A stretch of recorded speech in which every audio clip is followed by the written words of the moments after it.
Hello, everyone, and welcome to the CISN Football Pregame Show, Week 8 edition here, brought to you by Iowa Corn. I am your host, Blake Walker. We got a great week on tap for you, but first, we're going to take a look at the highlights from last week's 3 games here on the Central Iowa Sports Network. West Des Moines Valley taking on Des Moines Lincoln. Here early in the first quarter, Michael Provenzel rolls out to his left and walks into the end zone. Touchdown, Valley taking the early lead. This whole game was all Valley. The Tigers really no trouble here on Friday night. Here's a punt that is blocked, picked up by Gage Olson. The punt was blocked by Cole Sonnenberg. Big touchdown for Valley. Nice special teams touchdown. Always good when you can grab a couple of those. Valley is feeling it early in the first quarter. It moved to the second, 27-0. Provenza checks down to Aiden Price, and Price races to the end zone. Great block downfield. Valley runs it up and wins it 54-0. They moved to 4-3 on the season with a win over Des Moines Lincoln. Big game at Ankeny Stadium. Waukee Northwest taking on Ankeny Centennial. A little bit later in the first quarter, how about the throw by Sam Johnson? The PI is called inside the 5-yard line. Centennial doesn't believe it, but it sets up a big play for the Wolves. Brady Grisham runs into the end zone. Touchdown Wolves. They take an early 7-0 lead over the Jaguars on the road, and the Wolves would continue to run it. Sam Johnson, 41-yard pass all the way downfield to Jackson Adams. Nice catch and grab. Great throw by Sam Johnson, who doesn't throw the ball a ton. And then at the beginning of the second quarter, they flip sides. Touchdown run up the middle by Sam Johnson. QB sneak. Northwest is up 14-0 over the Jags and off to a hot start, but Centennial would come back. This is a double pass. Trenton Smith to Severson, downfield to Porter, makes a heck of a juke move. Can't quite get to the end zone, but a great play. It made number 1 on our top 5 list. This drive will then be finished off with an Easton Miller grab and go touchdown run off the right side. 14-7, Northwest leads over Centennial. And later in the ball game, with 2 minutes to go in the fourth quarter, Centennial down 14-7. Got to go for it deep in your own territory on 4th and 12. And it's dropped. Could not be caught up to Chase Shuddy. One-handed grab, not going to work. Northwest would get the ball back. And once again, Brady Grisham up the middle would score it. Touchdown, Waukee Northwest. Centennial would score again, but it was too little too late. Waukee Northwest upsets Ankeny Centennial on the road, 20-14. Marshalltown taking on Roosevelt at Drake Stadium. Marshalltown trying to take down Roosevelt on their homecoming. Dalen Houston off the left side dives for the end zone. Superman dive by number 15. It was one of 4 touchdowns this evening by Dalen Houston. He scores, puts them up 8-0 after the 2-point conversion. Later in the first, Dominic Wade over the middle, caught by Peter Ponthodeth. And Ponthodeth works his way to the middle of the field, almost stays up and falls down just before getting outside of the end zone. Wade would go right back to Ponthodeth. Beautiful throw, beautiful catch on the right corner. Touchdown Roosevelt. They would miss the 2-point conversion attempt, or they missed the field goal attempt to try to get it within 1. Later, a fumble by Marshalltown, recovered by Roman Whitfield. Big number 56 at the bottom of the pile. Comes up with it. Huge play by the defense. Max Masucci would then take in a run from just outside the 10, work through a couple defenders and score. Roosevelt would take back the lead over the Bobcats in a tightly contested back and forth game. Later, Dominic Wade up 12-8. Wade fakes the handoff, rolls to his right, and decides to keep it and swings the ball over the top of his head, almost a reverse dunk style, to get it into the end zone. Heads up play by number 16, 28 lead. Later, Dalen Houston rolls to his left. He'll take a hard shot here at the end. Does score. He was down on the field. He would go back to the sideline for concussion protocol. They deemed him safe to play. 2015. Later, biggest play of the game here. Houston rolls out, and he's brought down from behind by Jaquan Bradley. Ball comes out, but the referee says that the ball was in a throwing motion, and the fumble does not count. Take a look again on the replay. Houston rolls, and Bradley hits that right arm, but the official says that it did not swing out, therefore it's not a fumble. Houston would then finish it off with a touchdown, and Marshalltown would take the lead 22-20 over Roosevelt. Later, Dominic Wade, 11:50 to go in the fourth quarter. Wade on 4th and 7 over the middle. Zion Spellman makes a couple guys miss and walks into the end zone. Roosevelt takes back the lead 28-23. The Rough Riders trying to finish, or 26-23, trying to finish this one out. Dalen Houston to Tate Rang, up the middle, screenplay, bouncing off defenders, gets it with inside the 5, and it sets Marshalltown up as Houston, for the 4th time, runs it into the end zone thanks to help from his lineman. 26-30, Marshalltown takes back the lead. But it's all up to the Roosevelt Rough Riders. 2:17 on 3rd and 16, driving downfield. Wade rolls to his right, eyes downfield, fires a long pass, and it's picked off. Raiden Weatherly seals the ball game, and an incredible ball game it was. Marshalltown defeats Roosevelt 30-26. And those are our highlights from our 3 games last week here on the Central Iowa Sports Network. Now it is time to take a look at the RPI coming into Week 8, brought to you by the Iowa High School Athletic Association. Take a look at the RPI for this week. Dowling, number 1 in the polls. The Maroons continue to roll and look to stay number 1 as we head toward the postseason. Southeast Polk jumps to number 2. They jump over Ankeny in 3rd despite the head-to-head loss. Pleasant Valley drops to 4 despite being undefeated. Cedar Rapids Kennedy in 5th after the big win over Davenport West. Cedar Rapids Prairie to 6th after their loss to Southeast Polk. The big jump, Waukee Northwest, all the way up to 7th. They are in front of Centennial, who they beat. Centennial then in front of Cedar Falls, who they beat. Davenport West drops to 10th after their 44-0 loss to Cedar Rapids Kennedy. Johnston in 11th, Valley in 12th, Urbandale 13th, despite having the head-to-head win over Valley. Ames drops to 14th with the loss to Dowling Catholic. Sioux City East is 15th, and Iowa City High is the last team looking in after the loss to Pleasant Valley in 16th. Your first 4 out, Linn-Mar 17, Dubuque Senior 18, Waukee 19th, and Iowa City West in 20th. As the race for the playoffs continues, top 16 make it, and the wins matter greatly. And also who you've beat should be interesting to see how the RPI shakes up in Week 9. That will do it for the beginning portion of our show. We're going to take a break, and we'll be back for coach interviews and much, much more. You're watching the CISN Football Pregame Show, brought to you by Iowa Corn. We all love a good win, however small or ordinary. Losing track of time, finding yourself with a few extra dollars in your pocket, soaking up the perfect Iowa day. These are the everyday delights and small victories that make us smile. These are the moments that connect us all as Iowans. And these are the moments that, more often than not, start with Iowa's farm families and the corn they're growing. Because when corn grows Iowa, Iowans win.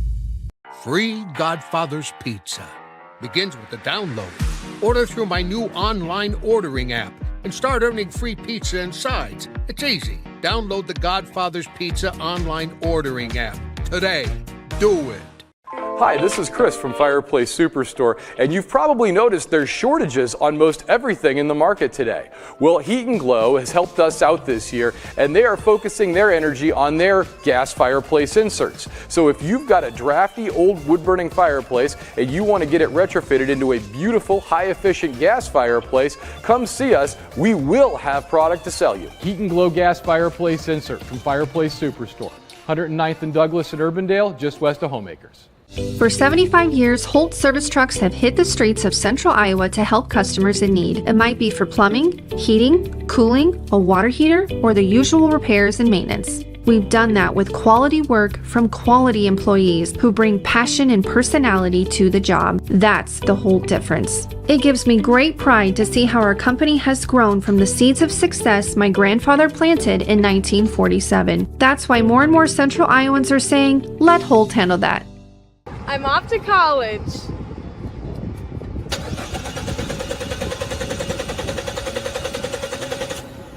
Oh, rats! Hi, Joe the car guy with a reminder. Before you send your kids off to school, set up an appointment with Westside Auto.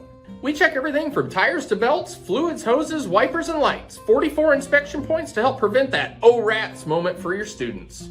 Call us today to set up your appointment. We'll have your kids off to school saying, For the best, head west. Westside Auto.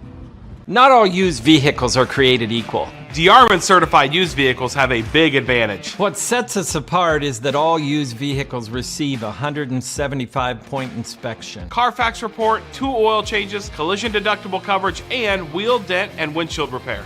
Also, all DeArmond certified come with 2 warranties. A 1-year 12,000-mile bumper-to-bumper and a 2-year 100,000-mile powertrain. DeArmond Ford Indianola, DeArmond Automotive Knoxville, DeArmondAuto.com. Do you know what the best part about being a dog is? You can hear disaster before it even happens. You know what they say about disaster. Sometimes it can inspire a symphony.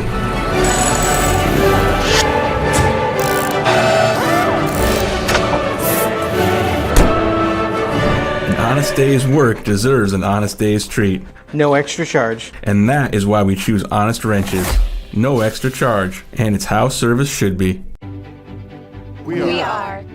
We are so much more than an energy company. We are connectors, community protectors, and clean energy leaders. We are job creators, friends and neighbors, stewards of your dollars and savings. Yes, we are so much more. We are the energy behind your everyday. And we are obsessively, relentlessly at your service.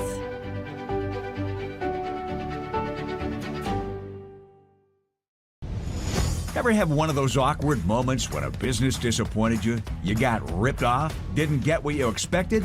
The Better Business Bureau can help you avoid these uncomfortable situations. BBB accredited businesses are honest, ethical, and reviewed annually by the BBB. Don't experience another awkward moment with a bad business. Trust the ones that operate with integrity. Look for the BBB seal. It's the sign of a better business. And find a better business anytime at bbb.org.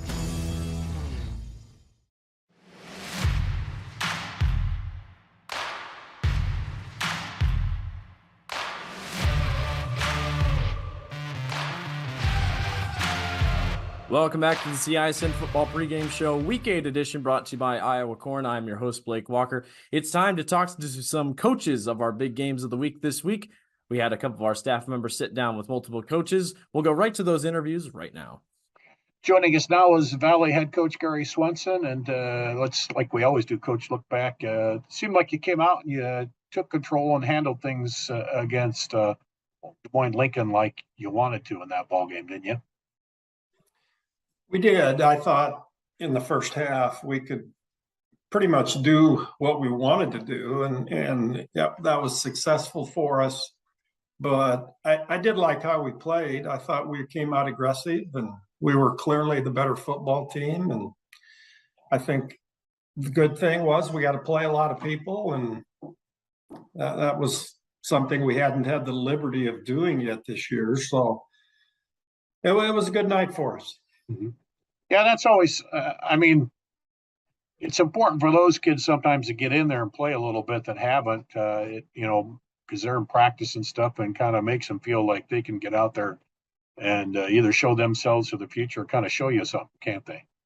Well, the kids go out for football to play football. They don't go out to stand by me on the sideline on Friday night. But they also get the dynamics of, playing time and how you earn it. We try to get them game experience any way we can. We've had a couple JV games where we just take varsity reserves. There just aren't that many schools playing those type of games anymore.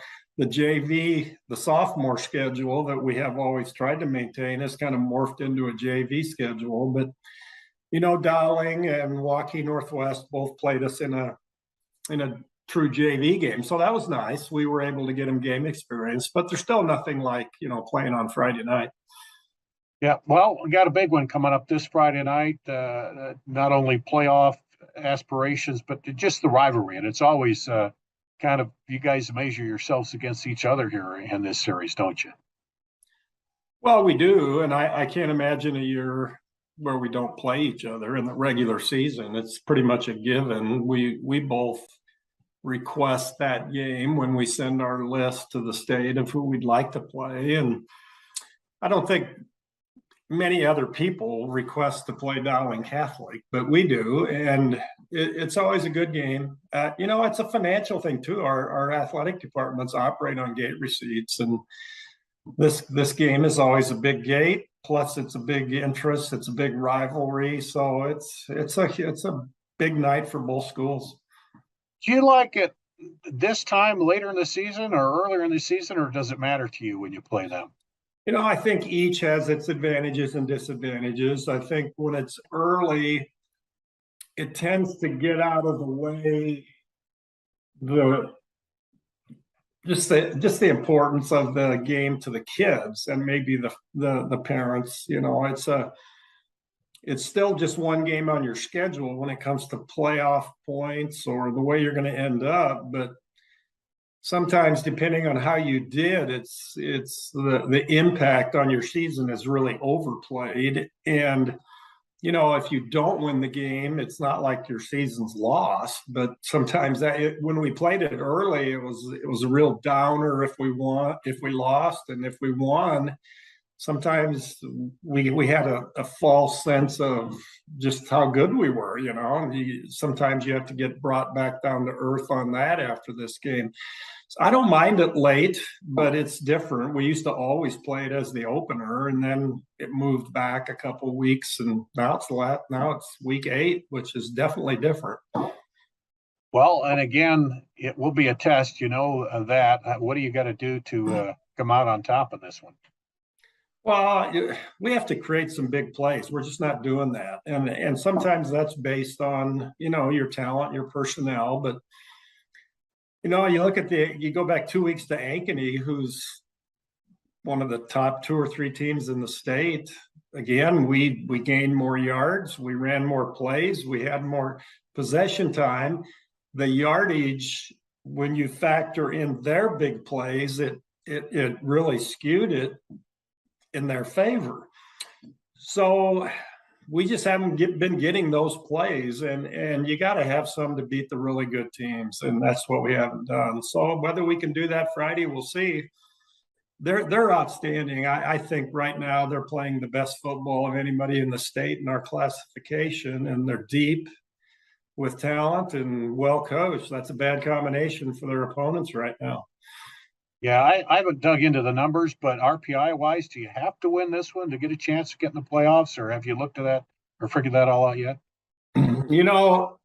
With 2 games left, we could end up anywhere from 6-3 to 5-4 to 4-5. Last year, there were 2 4-5 teams got in the state. I'm confident that 5-4 and definitely 6-3 gets us in the playoffs, just because of the RPI numbers that come from playing a schedule like we play. Yeah, and that's the way. Especially you play Dowling too, who's 1 loss, and those teams that kind of helps in the mix, doesn't it? Deciding the playoffs. Oh, definitely. The RPI is based on your record, your opponent's record, and your opponent's record. So it really goes down. If your schedule is made up of teams that aren't having a good football season, it really hurts you when those RPI numbers are factored in. All righty. Well, once again, we always appreciate you taking the time for us on the pregame show, and good luck on Friday night. Thanks, Dar. Joining us now is Dowling head coach Tom Wilson. And well, Coach, you've lost the first one, but then you've run off 6 straight here. What have you liked about how you've rebounded from that, and what are you doing well right now? Well, I think as we altered our schemes defensively in our off season, and obviously got off to a rough start against a really good Southeast Polk team, I think our kids have acclimated themselves to the changes and that fit our personnel the best. So we've played good defense throughout, and I think one major thing that's different from us earlier in the year is just our ability to run the ball and offensively be balanced in our approach, which has been very helpful. Yeah, and defensively, you haven't been giving up many points, and then offensively, you've been scoring quite a few. So everything seems to be clicking right along. Are there things you still like to get better, though? Well, I think there's always things, and as you face these quality opponents, we had some early, and then obviously that's what we feel about Valley. They've played a really tough schedule, so them playing us isn't going to intimidate them much. So it's always different against a real quality opponent, and we certainly see Valley as that. Yeah, talking with Gary, he said, we're probably the only school in the state that wants Valley on wants Dowling on our schedule, wants to keep them on there. And I think that just kind of speaks to the rivalry and what it's become, and it's a good chance for you guys to face each other. Is that something you look forward to too? Oh, there's no question. I think one of my assistants said in the 18 years, this will be the 27th time we've played them, and that number itself surprised me. But no, it's a very good rivalry, and I think one out of respect, and they've got a good football team, and it'll be a typical Dowling Valley game, in my opinion. What's it going to take for you to win on this one? Well, I think we're going to have to be able to run the ball and stop their run. Obviously, a lot of these games always come down to special teams as well. But I think it's, two opponents that are pretty familiar with each other, and obviously Coach.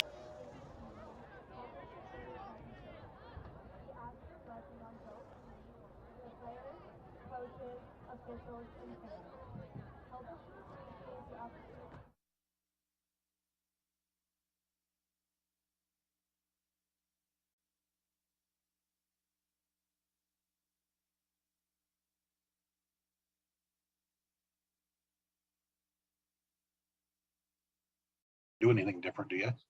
Well, I think there's always a wrinkle or two based on the tendencies that you've already set. I mean, I think it's really important that you continue to work on the fundamentals.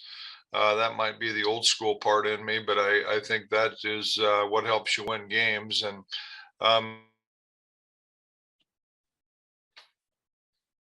Already? You froze there for a minute, but you're back. But anyway, we appreciate you taking time out here to talk with us about this game, and good luck on Friday night. All right. Thank you, Dar. Appreciate it.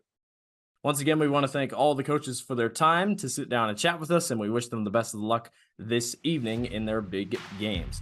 We're going to take another break, and we'll come back to wrap everything up. You are watching the CISN Football Pregame Show, brought to you by Iowa Corn.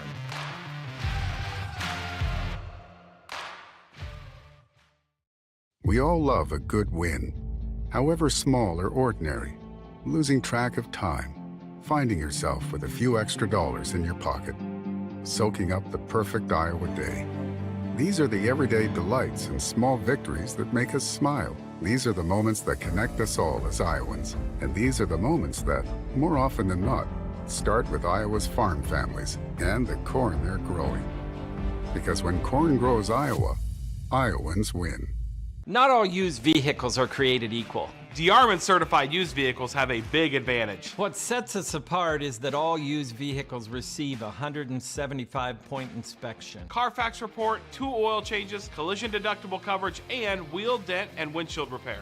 Also, all DeArmond certified come with 2 warranties. A 1-year 12,000-mile bumper-to-bumper and a 2-year 100,000-mile powertrain. DeArmond Ford Indianola, DeArmond Automotive Knoxville, DeArmondAuto.com. Do you know what the best part about being a dog is? You can hear disaster before it even happens. You know what they say about disaster? Sometimes it can inspire a symphony.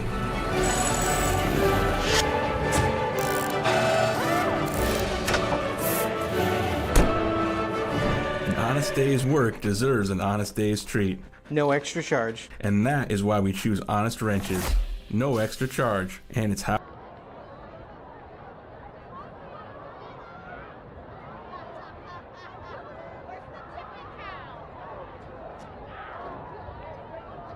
Turnovers by their defense, recovered 8 fumbles and 7 interceptions, and the Valley Tigers have forced 12 fumbles and have intercepted 4 passes for 16. So both teams have almost doubled their amount of games with forcing turnovers.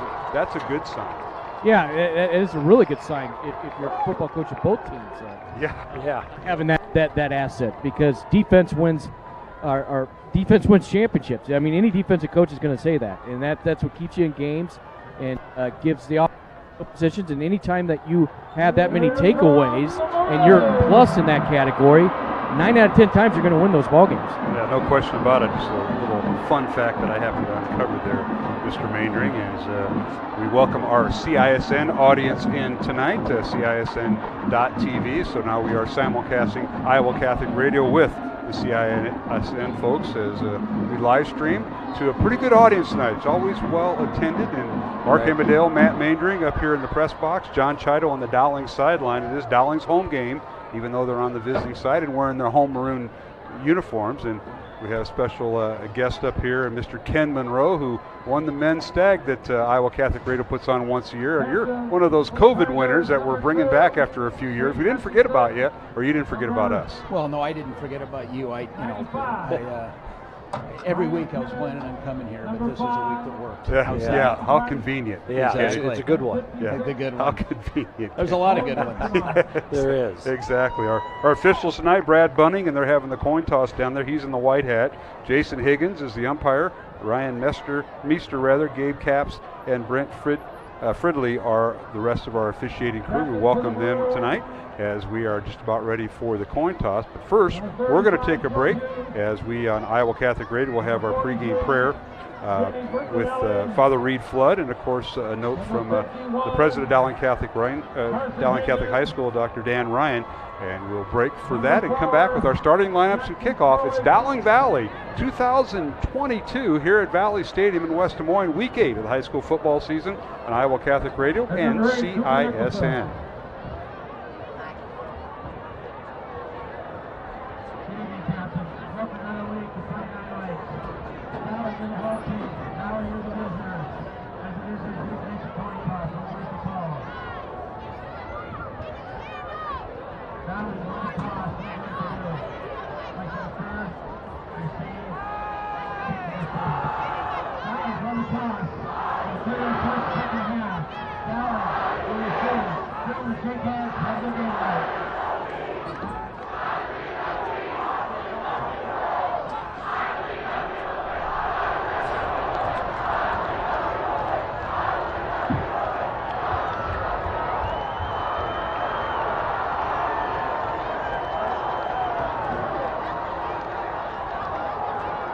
Kicking off for the Tigers will be number 17, Preston Ketluku.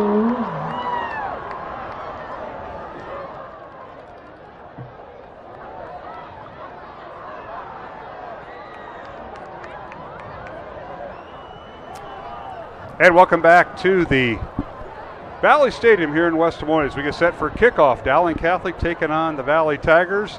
The Battle of West Des Moines. And you look back in the last several years with this series, Matt Maindring, Dowling has won 11 of the last 15 contests they've met, 5 of the last 6 games. And the Maroons have actually won statistically 4 in a row, but 3 of those were actual games. One was the forfeit because of the Valley during COVID. But none of these teams have ever won more than 3 in a row against each other. The series goes back before Monroe and I were born now, man. Yeah, so it's an interesting night. You know, Dowling, you look at the records, and last year Dowling had the record in reverse coming into this game, and so it'll be interesting to see. Tonight, it's a maroon out for Marshall McManus, a senior. Would have been a senior this year in the class of 23 that passed away last May. So kids are all in maroons.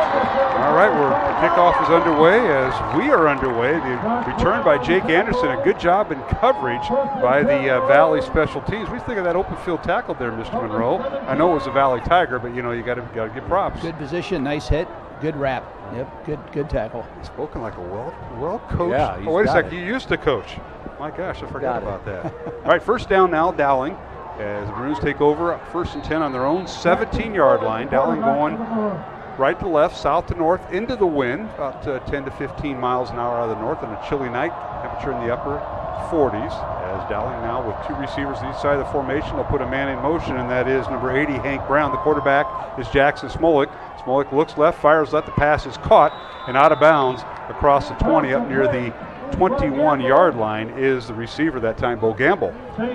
Bo Gamble on the quick out. So Dowling starts on the first snap, goes empty, and sends the guy in motion and then clears out. They run Nicholson deep, and Bo Gamble runs underneath and makes the easy throw from Smolik, and they move the stick a little bit. Gain of 4. It'll be 2nd down and 6 for Dowling Catholic. The Maroons will go to one back offense. They send a man in motion. That's their starting tailback, Phillip. C.J. Phillip goes in motion left to right, handoff for Rashad Davis as both tailbacks in there. Rashad is up near a first down. I believe he's got the first down, depending on where they spot it, across the 27-yard line. So the Maroons right up the gut over their offensive line. Let's introduce them tonight. The left tackle is Kyle Rockers for Dowling, a junior. Cade Batterton, number 64, is a senior. Max Shelton for the Maroons is 57, and he is a junior. Nate Agos, the right guard, number 50, a junior. And George Nahas, number 77, the senior. Tight ends are Jalen Thompson, number 88, and Danny Nielsen, number 81. Dowling quarterback is Jackson Smolik. We'll see C.J. Phillip, number 30, and also Rashad Davis back there, and a first down from the 28-yard line, and right into a pile of white shirts, and that is the Valley defense. Goes the Dowling tailback that time, Matt. And CJ proved he's not going to be an easy out. He's not, he's not the biggest running back in the world, but he ran hard right there and got good yardage. He's 5'10", 185, ran into the line, got stopped, but kept chugging and burned up a couple yards out of that. Got 2 up to the 30, so it's 2nd down and 8 Maroons. Dowling with 3 receivers left, one to the right. Smolik back to throw. Now dances around the pocket, escapes the tackle, rolls to his right, fires just outside the hash mark. The pass is caught and out of bounds, and that might be Cooper Nicholson with the reception on the far sideline. And it's a first down, Dowling near midfield, and Mr. Monroe, he was scrambling for his life there and found a way to hit the receiver, Cooper Nicholson, for the first time. He made it look easy. He made good movement. We've talked about Jackson Smolik so much this year, how he keeps his shoulders squared to the line of scrimmage and moves around that pocket right there. He got to the numbers on the right side of the field. Nicholson, he threw it out there to him, and Nicholson had to come back to it, but he could read it, and a good pitch and catch between those two. Those two have a little bit of a partnership going. They certainly do. So it's first down Dowling at the 49-yard line of the Maroons. That was a 19-yard pickup. Now the Maroons back on the ground. They give it to Rashad Davis. He gets the handoff. It gets into Valley territory at the Tiger 45-yard line. So a gain of 6 that time for the Maroons. Both times now, Rashad Davis has run off that right edge over Agos and Nahas and just gets those feet. He's got that little dart about him. He's so smooth side to side. Got up in there and got the 6-yard gain and creates 2nd and 4. All right, the Dowling offense will complete that. Cooper Nicholson, number 8, a receiver, along with Hank Brown, number 80. Bo Gamble, number 12, the split end, along with Michael Reichart, number 13, and the quarterback is Jackson Smolik. And the give is to the tailback and getting yardage near a first down as he's brought down across the 40, inside the 40 actually of Valley, to the 38-yard line. Dowling getting pretty good chunks up front with Rockers, Batterton, Shelton, Agos, and Nahas paving the way for that tailback that time, Rashad Davis. Yeah, Carell Fountain, number 93 for the Valley Tigers, got a shoestring right there and was able to trip C.J. Phillip up. Otherwise, that might have been for a few more yards. Check that. It was C.J. Phillip. As Dowling interchanges his tailback. 3 receivers to the left, 1 man in motion, and that is Hunter Crutchlow, number 28. He becomes the halfback to the right. Handoff Phillip. He follows Crutchlow's block, turns the corner, gets inside the 35, bowls his way near the 30-yard line. They're going to stop him short right at the 21-yard line. And that, or rather 31-yard line, gain of 7. So looks like that play, Mr. Monroe. Counselor, that was a pretty good move. I thought the Dowling offensive line takes their blocks, keeps their blocks, and just pushes them down the field. No, we didn't get the replay, but I was going to want to give you the replay on TV. You start to see that more and more of these rugby scrums. At the end, and you saw the offensive lineman come in at the end of the pile and give a little push, and 7 yards. That's right. Tailbacks for Dowling, C.J. Phillip, Rashad Davis, Jack Moore also in there, and a handoff once again to Phillip, and he bowls his way for a first down near the 25-yard line. This drive started at the Dowling 17. Here the Maroons are with a first down inside the 25 of Valley. And if there's one thing for Valley that they're a little bit undersized. I'm not saying they're not athletic up front, but they're a little bit undersized. Kennan at 235, Fountain is a big kid at 265, but Jack Funk plays a tough defensive tackle, but he's only 160 or 185, and Mason Ray weighs in at 200. So it's a little bit lighter group, and that offensive line's firing out and getting them. We have a timeout on the field, 8:42 remaining first quarter, no score. Dowling has taken the opening kickoff and has went from their own 17-yard line, and here we are 8 plays later, a first down at the Valley 25, but an injured Valley player, and we'll keep it here. Let's introduce the Valley defense for the first time tonight. Up front, the left defensive end is Ryan Kennan, a senior. Carell Fountain is a senior nose tackle. Defensive tackle is Jack Funk, number 31. And number 54, Mason Reyes, senior, is a defensive end. Linebackers for Valley, number 2, Chase Hutchinson. You heard Johnny talk about him earlier. Theron Castle's the other linebacker, number 32, and Hunter Clark is their third linebacker, number 44. Corners are Joshua Brown and Isaiah Pinks. And Cole Sonnenberg is a strong safety, and Andrew Price, the free safety. Now, Andrew is the younger brother of the Valley offensive receiver, and that is Aiden Price, who's a senior and one of their top guns. And now the Valley player is up and walking off under his own power. Yeah, it's Carell Fountain, and it's good to see him up and walking. It's hard to guess what it is from this side of the field, but he jogs off under his own power as he gets to the sideline. Other games going on tonight is Waukee Northwest at 3rd-ranked Ankeny. That game is also on CISN. 7th-ranked Urbandale at Waukee. That game also being televised on CISN. Ankeny Centennial at 4th-ranked Southeast Polk, and Cedar Rapids Kennedy at Johnston among games amongst ranked teams around the league in district play. And now Dowling with the first down at the 25 of Valley. They keep it on the ground, and the handoff goes to C.J. Phillip, and he bowls his way. Gets about 5 yards down to the 20-yard line. And the Maroons have just kind of been knifing into this Valley defense ever so slowly, starting back at their 17. And here we are about, what is this, man? This will be the 9th play of the drive. Now, you couldn't ask for anything more. You know, in the old days, you say it's kind of like Novocaine, right? You just want to keep giving it to them and soften them up by the end of the night. But they're really taking it to them up front right now. 2nd down and 4. They move the ball to the 19-yard line. Dowling keeps the ball on the ground and near a first down, and actually a first down. They get across the 15 down to the 13-yard line, gain of 6, and that's some big yards. 6, 7 at a time during this drive. That's a first down. Dowling carried by Phillip.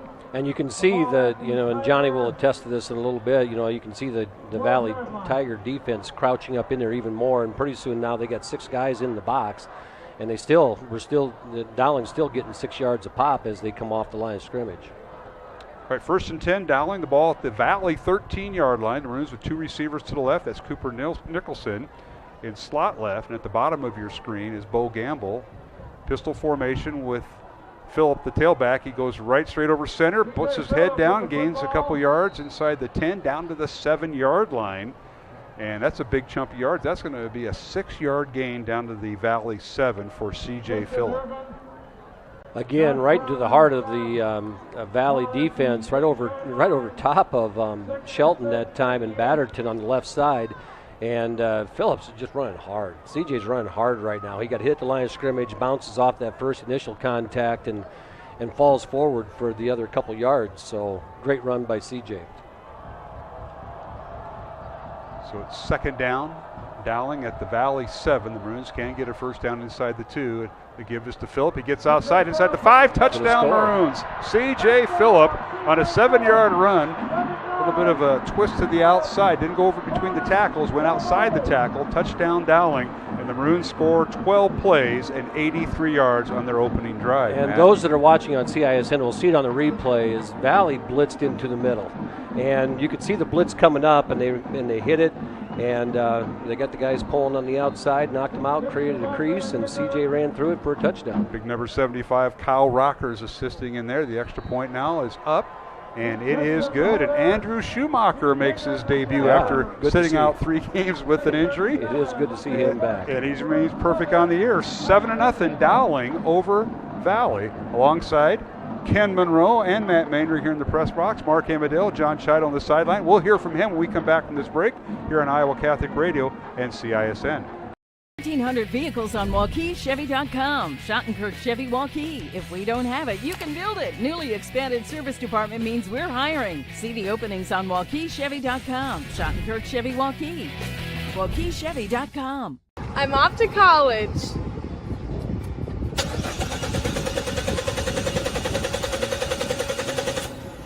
Oh, rats! Hi, Joe the Car Guy with a reminder. Before you send your kids off to school, set up an appointment with Westside Auto. We check everything from tires to belts, fluids, hoses, wipers, and lights. 44 inspection points to help prevent that oh rats moment for your students. Call us today to set up your appointment. We'll have your kids off to school saying, For the best, head west. Westside Auto. Free Godfather's Pizza begins with the download. Order through my new online ordering app. and start earning free pizza and sides. It's easy. Download the Godfather's Pizza online ordering app today. Do it.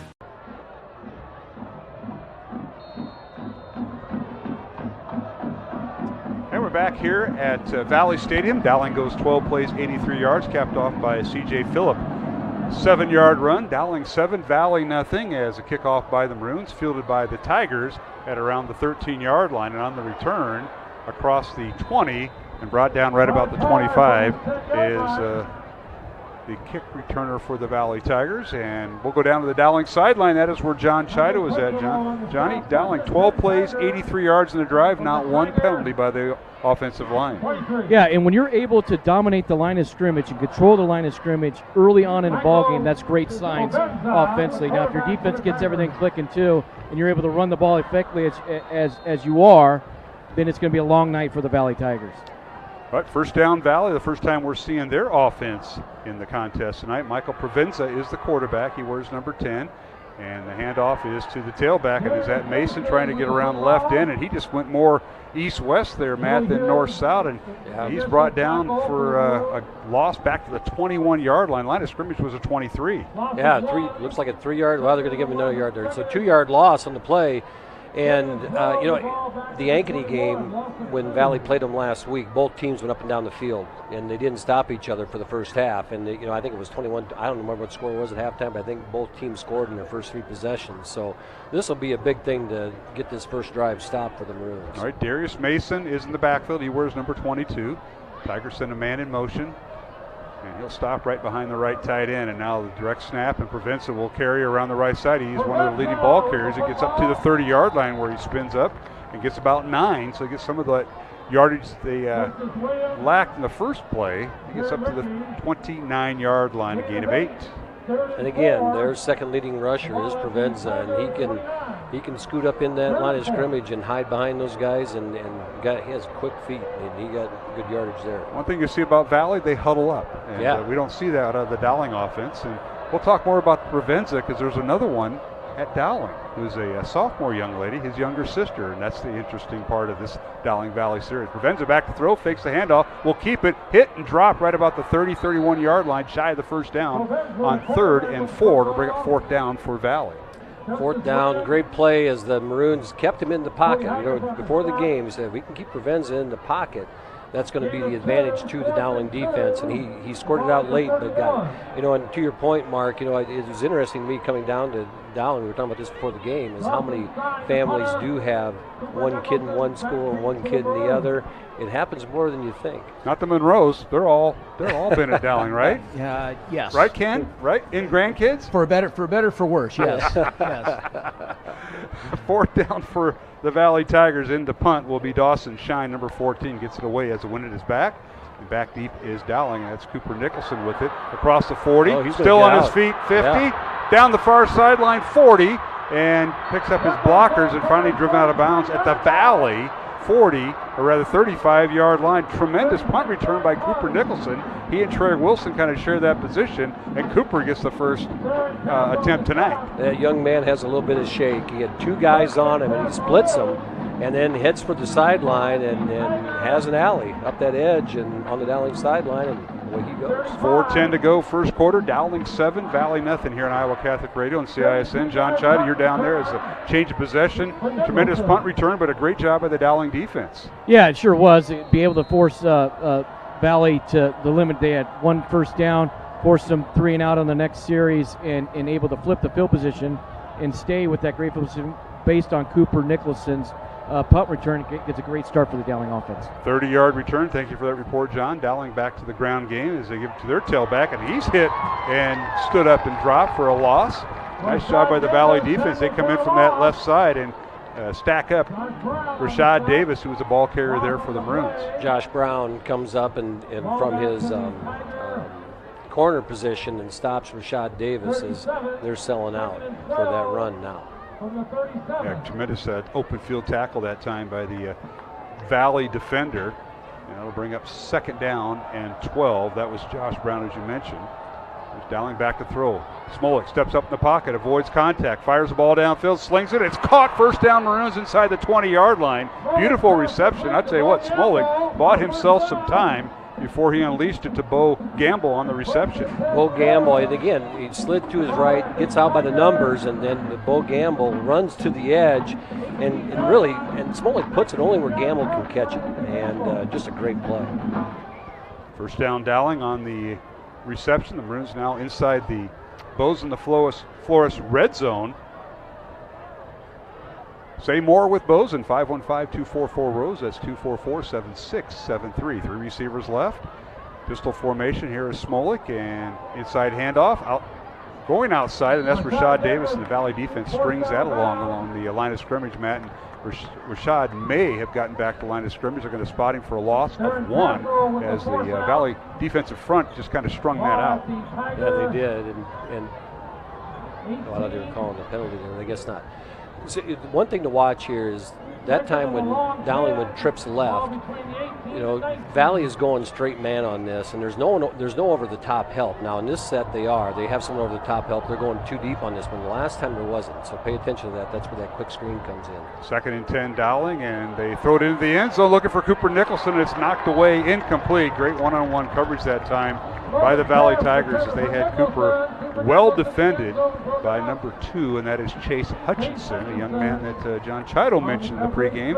He could use his length. Hutchinson at 6'2", 180, and a senior, and he gets the assignment on the Dowling captain, Cooper Nicholson. Nice replay here. Look at his defensive, the way he got in the way of the play, and well schooled there, Matt. Yeah, it was well coached, and Chase did a really good job right there of defending that jump ball that essentially Smolik and Nicholson have taken advantage of. All right, 3rd and 10. Play action fake, and now Smolik wants to run. He's going to be smothered under and hit and sacked back inside the 30-yard line. Valley brings the house, and they get the sack in there, led by number 54 for the Valley Tigers, and that's Mason Ray and company. Yeah, and it puts the ball back to the 30-yard line, which is probably outside of the field goal range. They're going to try it. So they are going to try a 40, into the wind.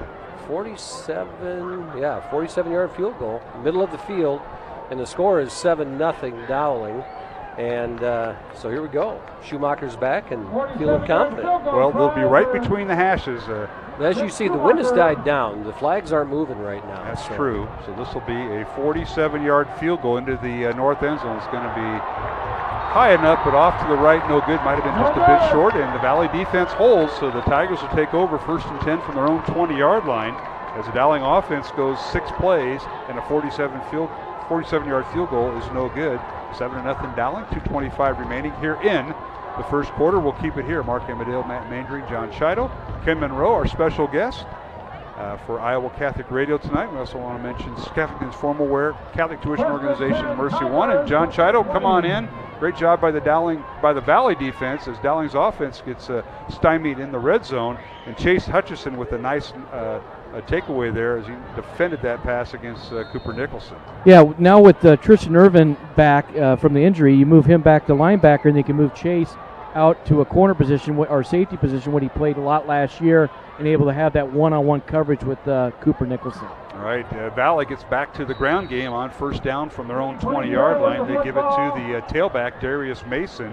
Mason, a 5'11", 230-pound sophomore, is rushed for 442 yards this year and 4 touchdowns, and it's a few yards up to about the 3, maybe a 3 or 4 yard gain there, Matt. Yeah, Rumley and Hike has shut him down. Now, you just say, well, why did you kick that field goal? In high school football, one of the advantages is you kick that field goal beyond the 20, it goes back to the 20, so there's no penalty really for attempting that. All right, Provenza now will keep the football, and he scrambles up near the 30, and he's got the 1st down. They're going to spot him at the 31-yard line. Again, the second leading ball carrier for the Valley Tigers is their quarterback, Michael Provenza, 6 foot, 170-pound senior, transfer from the East Coast, played a lot of lacrosse out there in the East Coast, but also played football, and gained the starting job as he moved in, and he picked up the 1st down, used his feet. We can see why he's the second leading ball carrier in the team here, Matt. Yeah, he's got quick feet and gets up in that line of scrimmage and runs hard, and so he battled through right there just like you would expect a running back to do. So he picks up 8 yards, 1st down Valley. get the Valley offensive starters here in a moment. The rest of their offensive line on play action. Pass is thrown out and it's caught by Aiden Price. He's got the first down the far sideline, knocked out of bounds. And short of midfield, but Price getting loose, and he's the guy they go to. He is the Cooper Nicholson of Valley, and he got an open field and picked up the first down. A well-designed play because they had him out there with no coverage, and there was one guy and two Valley receivers, one Dowling defender. We're going to have a face mask on the end of this? Yeah, that's going to tack on some yards. I heard Johnny in the background, so he was out of bounds at the 41-yard line. They're going to tack on 15 more yards. Our official Brad Bunning from Indianola making the call. Mr. Monroe, you got a comment here? Well, I was looking at the replay. That ball might have been tipped. There was a Dowling defensive end. I think he got his fingers on it, but not quite enough. Yeah, they were bringing the blitz from that side of the field, and I think you're right. He did get a finger on that, and the ball wobbled out there. Probably a good thing it did. Otherwise, he might have went for more yards. Yeah. 14-yard gain, and then tack on 15 more due to the face mask. First down Valley, and now they give it to Price on the end around. He's trying to turn the corner. He's hit and dropped at the Dowling 35. Gain of 5 as the line of scrimmage was the Dowling 40. Bring up 2nd and 5 Valley as they mount some offense here in their second possession down to the 35-yard line of Dowling to bring up 2nd and 5. They get that wide receiver sweep, bring him in motion, jet sweep it out to the right side, and running out to the numbers, and big nice gain on first down for the Tigers. If you join us late, temperature at game time 48 degrees. Feels like temperature at 43 degrees. Northwest winds at 15 miles per hour. That'll be left to right on your screen, and really hasn't been in effect, as you mentioned, Matt. As the sun went down, so did the wind. It's 2nd and 4 for the Valley Tigers from the Dowling 34. Back to throw is Lavenza. Now he wants to keep it, and he's hit and stacked up at the Dowling 29. So he'll gain 5, and that's good enough for a first down. Again, it's about keeping him in the pocket. You know, he's not as much of a pocket passer like we've seen from Cole and some of these other quarterbacks this year, and he gets loose and he's dangerous. And right there again, he gets first down yardage in a hurry. That's the end of the quarter.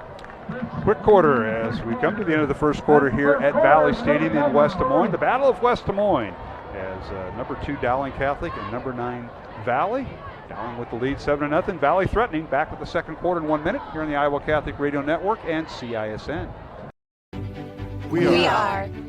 We are so much more than an energy company. We are connectors, community protectors, and clean energy leaders. We are job creators, friends and neighbors, stewards of your dollars and savings. Yes, we are so much more. We are the energy behind your everyday, and we are obsessively, relentlessly at your service.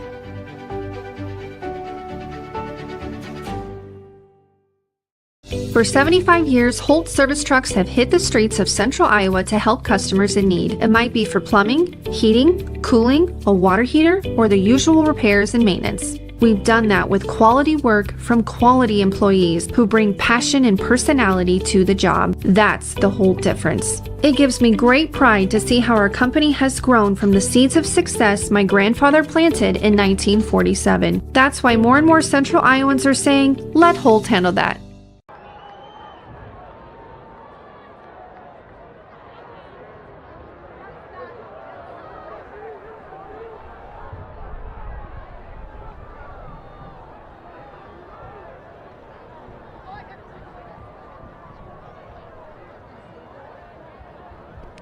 And we're back here at Valley Stadium, West Des Moines, as we start the second quarter. Dowling leading 7-0, but Valley with a 1st and 10 from the Dowling 29 as this drive started back at the Valley 20-yard line. Mark Amadale alongside Matt Maindring in the press box. John Chido on the Dowling sidelines. Our guest tonight from Iowa Catholic Radio on the men's stag held a few years ago. The COVID guy, Ken Monroe, and we appreciate having you here, Ken, as we got a few moments before the snap here the second quarter. Glad to have you up here. Guy. Nice. I like that. The COVID guy, yeah. Well, we appreciate your support of Iowa Catholic Radio, as we do all our listeners as we simulcast tonight. Of course, we just had great organization, great group of people. You know a few of them. Oh yeah. You know a few. I do. And you've had a chance to be a part of that that stag that happens right after Labor Day. It's the first Wednesday after Labor Day every year. It's a great time for people who haven't been out there. It's a lot of fun. I like the cigars personally. Cigars, beer, and pork chops. The cigars, that's a good one. Yeah. I like the chops. That's right. Mr. Maynard's been known to attend. All right, we're underway here in the second quarter. Valley with the first down at the Dowling 29. Provenza back to throw. Michael looks left, throws left towards the end zone, looking for Price. It's caught inside the 5, and he's wrestled out of bounds at the 5-yard line by Dowling Catholic's Matthew Hanton. But first and goal, Valley at the 5 of Dowling, and that goes for 24 yards and a Valley first down to start the second quarter, Matt. Yeah, Provenza had a clean pocket right there and was able to take his time and throw it out there to Price, and Hanton was a step off, and Price makes a great catch and great throw by Provenza and puts him right in the heart of the, now at the 5-yard line, left hash, trailing by 7. It's goal to goal, a 24-yard catch by Aiden Price from quarterback Michael Provenza. And now here's the snap. Provenza will keep it, and he's stacked up before he can get back to the line of scrimmage. He may have lost a half a yard. They're going to say he got to the line of scrimmage. So it'll be second and goal from the 5, and the Dowling defense up front came to play. And let's introduce them tonight. Carson Hagan, Ralston Rumley, Cody Hikus up front. Linebackers are Matt Hanton, Dylan Manning, Jimmy Wanick, Joe Hughes, and Braden Pearson. Cornerbacks are Jake Anderson and Jared Rickey. And the free safety is Justice Williams. And, of course, the Maroons and Jay Campbell. They'll interchange those. We'll see several groupings out there. They like to interchange their defense. Seeing Provenza run down here is not a surprise. He's their leading rushing touchdown guy. He has 8 touchdowns on the year. All right, the give is to Mason, and he's stacked up at the 5. He can't get anything going, so they'll bring up third and goal Valley. As they try to get it done through the ground, they can't do it. Third and goal at the 5 of Dowling for the Valley Tigers. Coming up and laying a nice hit out there was Jared Rickey as they ran to his side, and he was able to come up and meet the running back Mason at the same time as the ball got there, and a no gain yard loss. What'd you have there? No gain. No gain. Well, they did move it back to the 6, so it is a yard loss. You are right, Mr. Maindring. Up front for Valley, left tackle is Owen Westermeyer, number 56. Derek Ellens is the left guard, number 53. The center is Spencer George. Jacob Moeller, the right guard. And now here's a quick pass in the end zone to Price. Incomplete. He overthrew him, did quarterback Michael Provenza. The right tackle is Braylon Jenkins for Valley. And the tight ends are Bryce Anderson, number 88, and A.J. Crownover, number 81. And that'll bring up fourth down. And Valley will send in their kicking unit. First big decision for Coach Swenson tonight, and brings out the field goal unit to get some points on the board. So that'll be Dawson Stein attempting a 23-yard field goal attempt from the left hash and towards the north end zone. Ball down, kick is high enough, and it goes right through. And Valley is on the board with 10:22 remaining. Second quarter, Dowling 7, Valley 3, here on Iowa Catholic Radio and Central Iowa Sports Network. Love a good win, however small or ordinary. Losing track of time, finding yourself with a few extra dollars in your pocket. Soaking up the perfect Iowa day. These are the everyday delights and small victories that make us smile. These are the moments that connect us all as Iowans. And these are the moments that, more often than not, start with Iowa's farm families and the corn they're growing. Because when corn grows Iowa, Iowans win.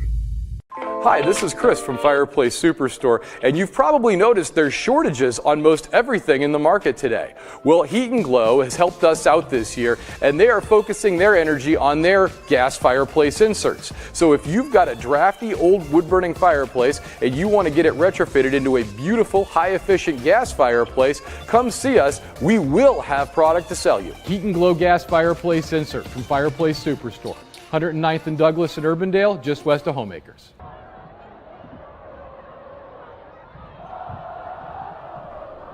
And we're back here at Valley Stadium, West Des Moines, here on CISN and Iowa Catholic Radio. Mark Amadale, Matt Maindry, John Chido, Kim Monroe, our special guest in the press box tonight on a very chilly night. Here's a kickoff by the Valley Tigers, and the end over end kick, and it's fielded by Dowling Catholic. And on the return for the Maroons, that's Jake Anderson once again. It gets across the 25 and finally wrestled down at the 27-yard line.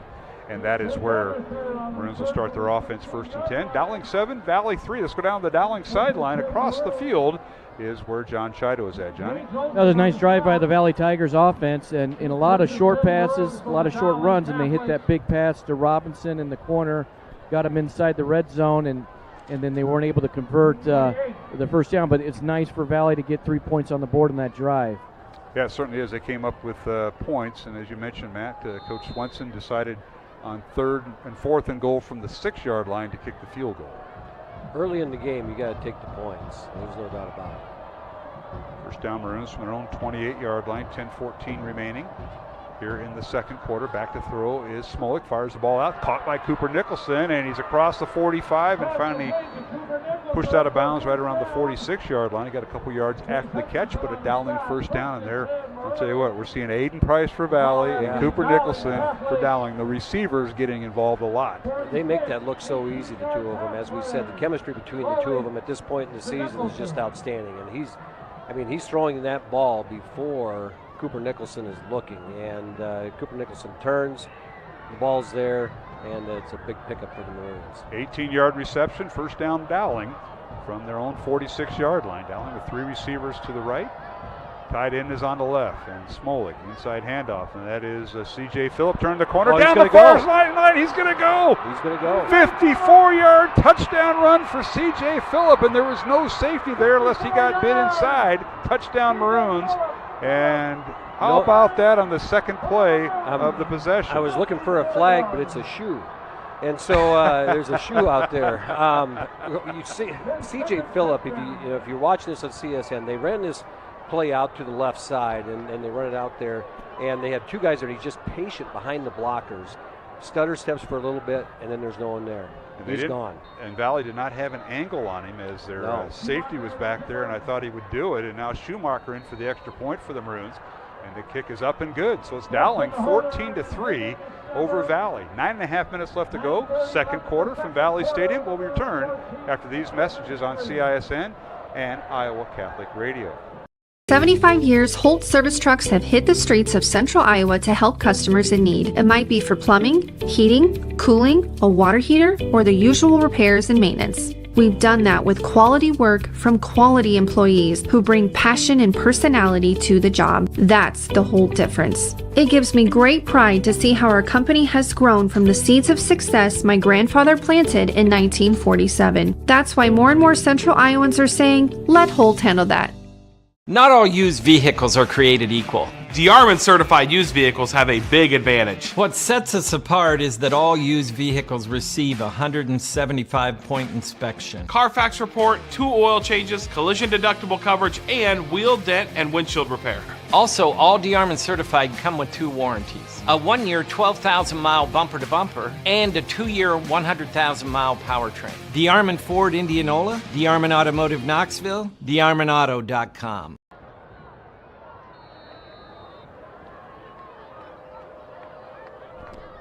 Back here at Valley Stadium, West Des Moines. Mark Amadale, Matt Mandering, John Chido, Ken Monroe, our guest in the studio. Dowling going 2 plays, 72 yards, capped off by a C.J. Phillip 54-yard run for a touchdown. Extra point good. Dowling 14-3. Here's a kickoff by the Maroons, and on the return, Price for Valley, and he gets outside the 40 and up to about the 42-yard line, excuse me. And a nice return by Valley, and it is not Price. That is number 3, Xavion Robinson, their outstanding sophomore wide receiver on the return. That was a great run. It certainly was. Schumacher makes the tackle. The kicker, and he's coming off an injury. Yeah, he's coming off an injury. There's a replay there. And he makes the tackle to save the touchdown right there. Exactly. Great form tackle. Did Johnny say he taught him that? I don't know. Let's go down to Johnny. You want to take credit for teaching Schumacher that tackle stunt there, Mr. Chido? You know what? I could take credit, but I wasn't a defensive coach, so no, that's all Andrew. First down Valley. John, we'll keep you here, and we'll get a recap of Dowling's last series. C.J. Phillip going for 54 yards, and now Valley with the first down from their own 42-yard line, trying to run right side and get nowhere. So they'll bring up 2nd and 10 for Valley on their own 42-yard line. John, your thoughts on that play? Matt and I were looking on the replay for the safety. Everybody was on the line of scrimmage for Valley, and C.J. Phillip got to that second level and scampered away for 54 yards. Yeah, you're exactly right. And when you have that many guys in the line of scrimmage, in the tackle box, and you make one guy miss, there's no help over the top, and that's what happens. And that's the percentages you take, but it's a big risk and out for down. All right, Provenza now with 2nd and 9 for Valley. And he loses the football, picks it up, and scampers forward, maybe back to the line of scrimmage. Actually, he'll lose a yard back to the 41-yard line to bring up 3rd down and long for Valley. And Mr. Ken Monroe, a lot happening here. We're still trying to find the safety, which I thought was unusual, and I'm still baffled by that. Maybe we get a replay on that. But your thoughts? How about that run? Great lateral movement. He came up he came right up there. The blocking was there. He moved laterally, popped out, and great acceleration. Tigers now with a 3rd and 11 from their own 41-yard line. Dowling 14, Valley 3 on Iowa Catholic Radio and CISN. As we simulcast tonight, back to throw is Provenza, and he overthrew everybody. Incomplete. He threw into double coverage because his receiver that time was Price, and Aiden had an escort of 2 maroon shirts there, Matt. Yeah, and right there on that 3rd down play, you got Matt Hatton basically shadowing Provenza. When Provenza got outside the pocket, Hatton was right on it and comes up and forces him to the edge and to make that throw on the run into double coverage. The coverage downfield was great, but Matt Hatton forced that, and great play by him. So bring up 4th down. Or Jimmy Wanek, I should say. Jimmy Wanek. That's who that was. So 4th down for Valley, and twin safeties back for Dowling Catholic. Cooper Richardson and Trey Wilson standing around their own 20-yard line, and we got a timeout on the field. We'll take one with them with just under 8 minutes to play in the first half. It's Dowling 14, Valley 3 from Valley Stadium in West Des Moines on a chilly night. You're listening to tonight's game on Iowa Catholic Radio, and you're watching tonight's game on CISN. Off to college.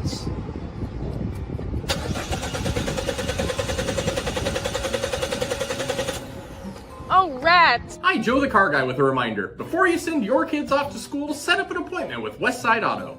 We check everything from tires to belts, fluids, hoses, wipers, and lights. 44 inspection points to help prevent that oh rats moment for your students. Call us today to set up your appointment. We'll have your kids off to school saying, For the best, head west. Westside Auto. Ever have one of those awkward moments when a business disappointed you? You got ripped off? Didn't get what you expected? The Better Business Bureau can help you avoid these uncomfortable situations. BBB accredited businesses are honest, ethical, and reviewed annually by the BBB. Don't experience another awkward moment with a bad business. Trust the ones that operate with integrity. Look for the BBB seal. It's the sign of a better business. And find a better business anytime at bbb.org.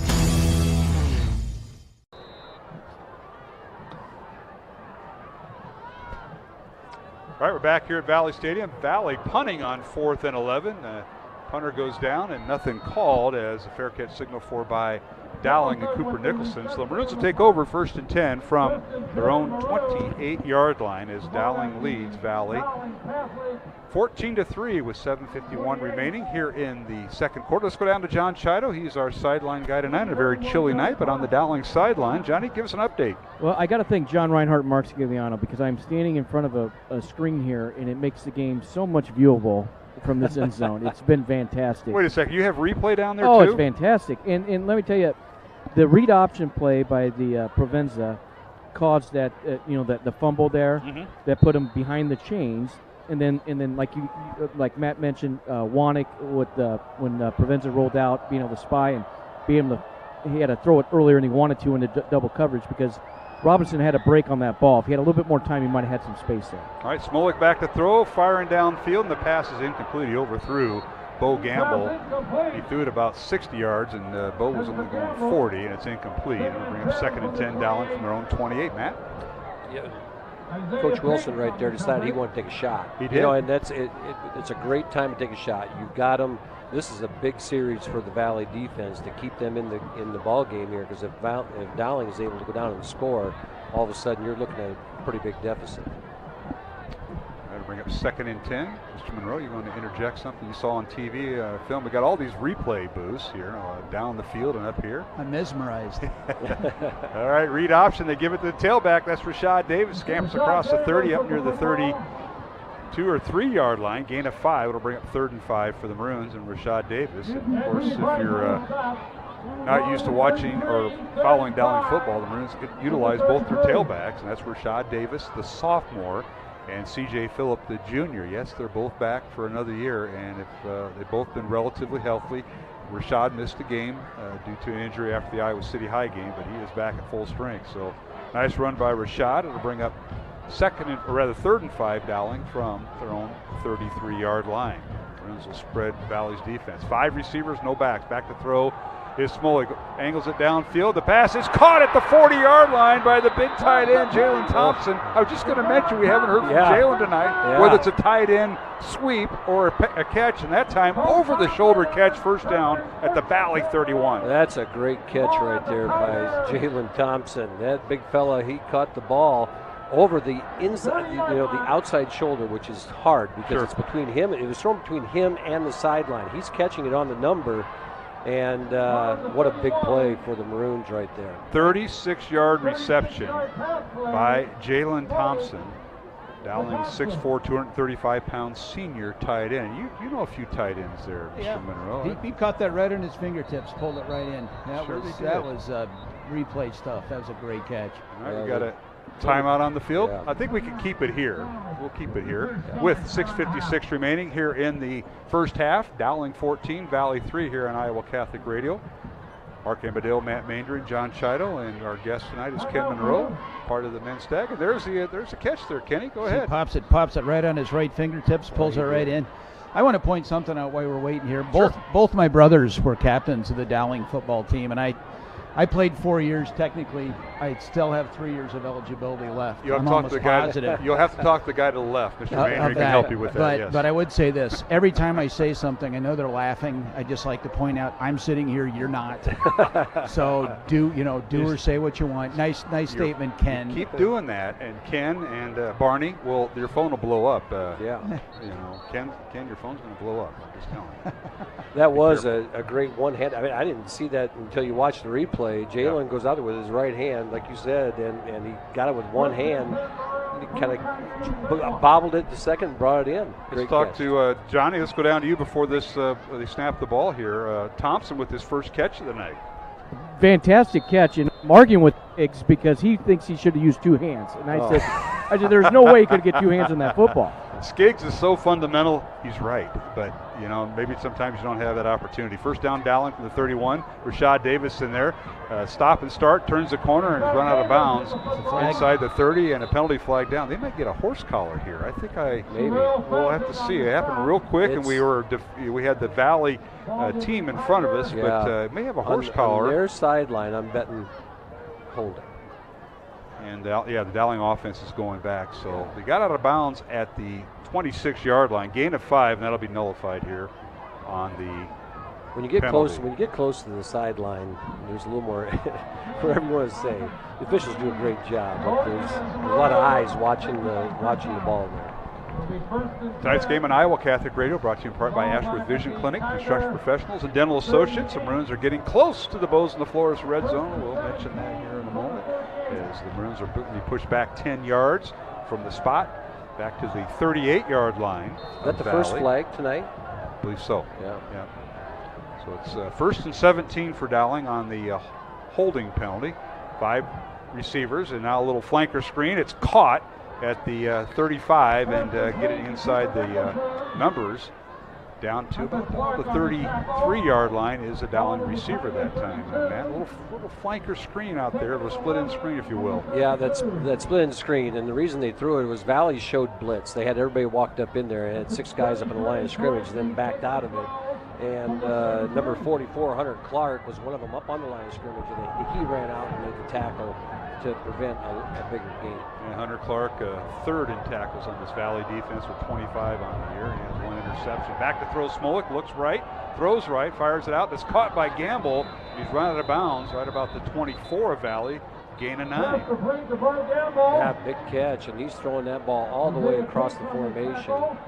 And he's throwing it from the left hash all the way to the sideline. We have a flag on the field, and the Maroons are pointing towards Valley.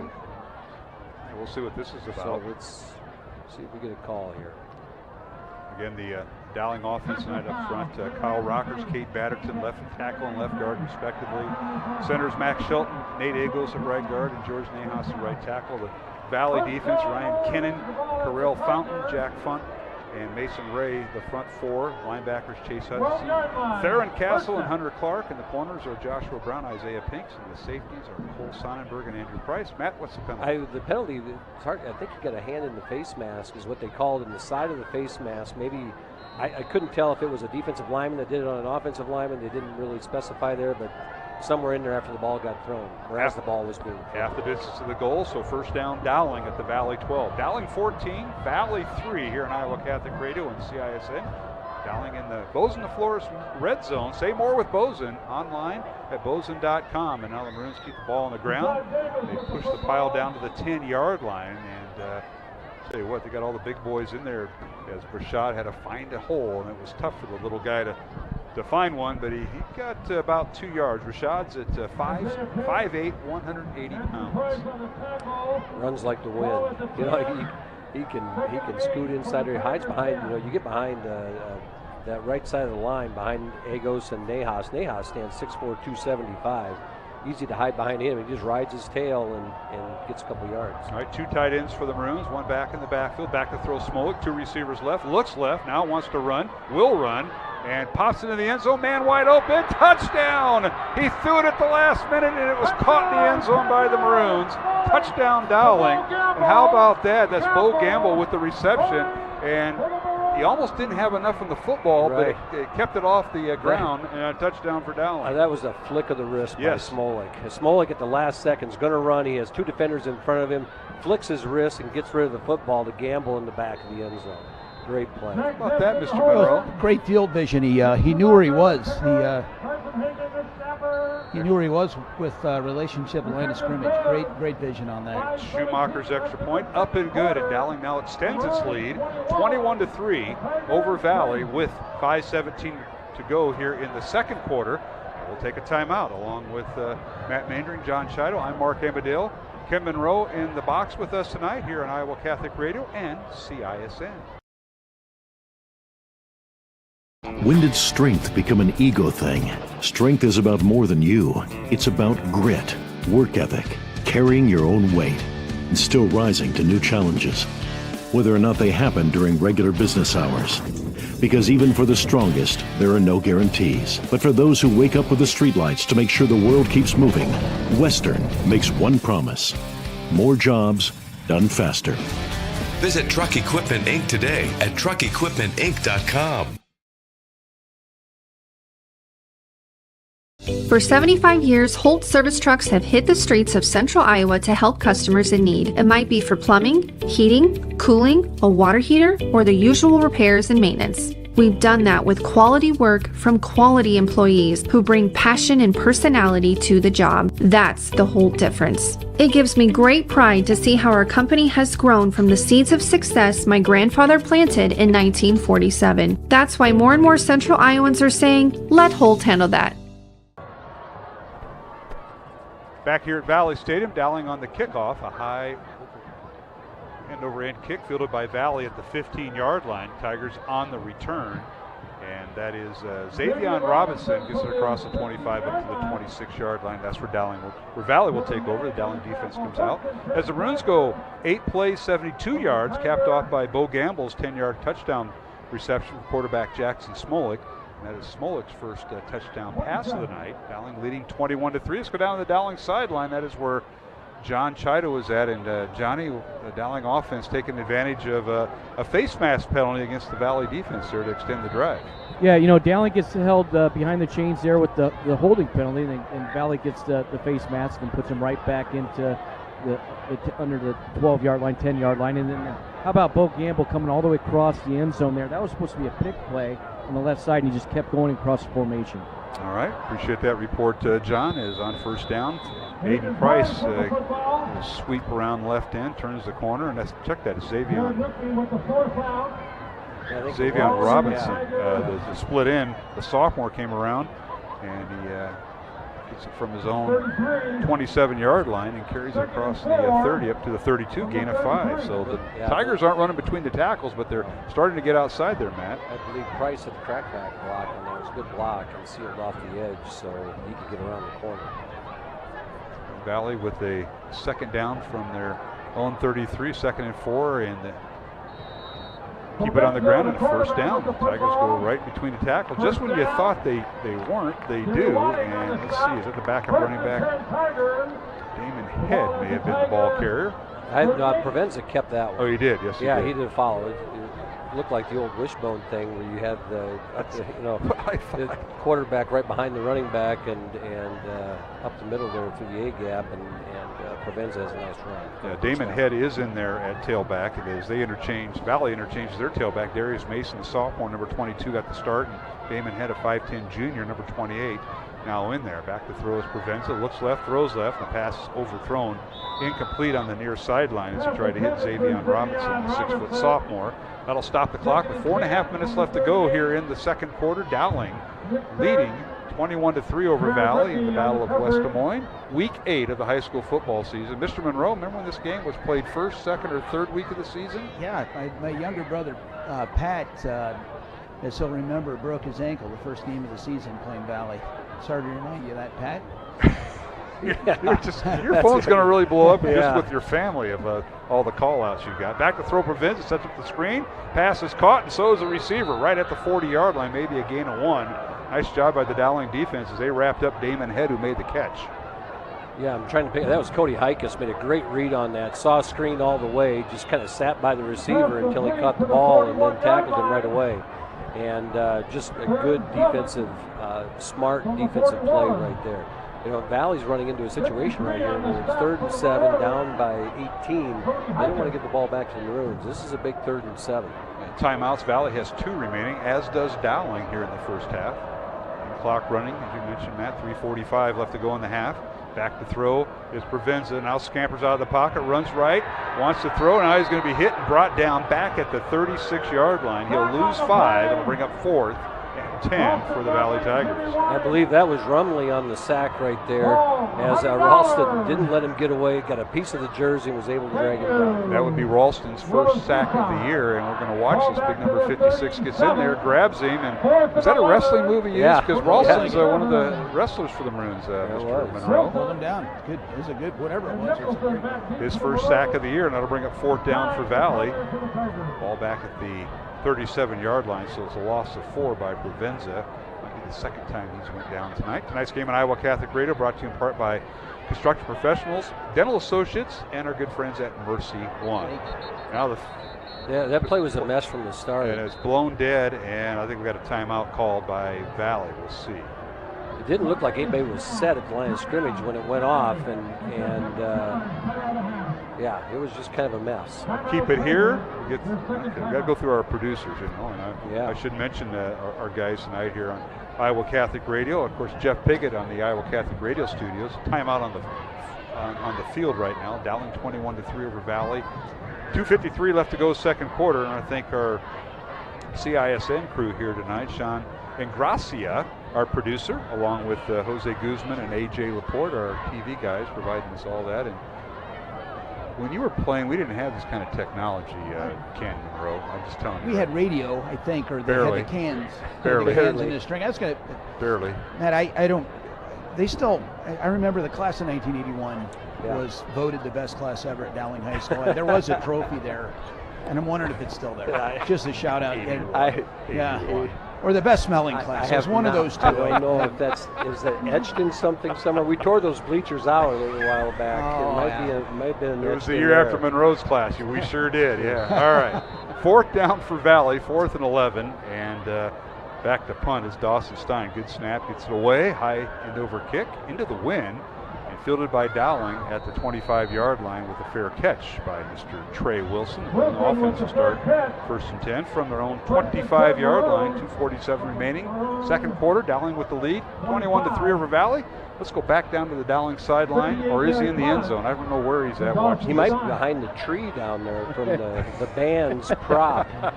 John, Johnny? Where are you at? You see me just kind of peeking behind the tree down here. I see that, now. I want you to climb that tree, Johnny. Well, I need a big ladder. There's one inside it. Yeah. Now, if you remember last time we had CISN here, we had TV 13 because Keith Murphy and Justin Sorensen are here. You almost got hit by the band, so keep an eye out for Coach Wilson and the band tonight. Yeah, I've had a lot of problems with the band this year. Yeah. You know, I've been run over a couple different times. So. Did you go to USC? Was that USC? No, it was California, wasn't it? The Cal band. Cal game, yeah. Cal. Storm from the end zone. Well, Johnny will give us a halftime report from head coach Tom Wilson of Dowling Catholic. Right now, Dowling leading 21-3 in Maroons. They first down from their own 25-yard line. No gain on first down, so it's 2nd and 10 from 25. We see part of our halftime crew is here. Mary Beth Wiskus and Dowling volleyball. So stay tuned for that, folks, as we'll be talking about that. Smolik back to throw now, wants to run, and he really does. He's going to run across the 30 and out of bounds as he crosses the 35 up near the 36-yard line. There was no flick pass at the end of that one, Ken Monroe. He thought about it, but nobody was open.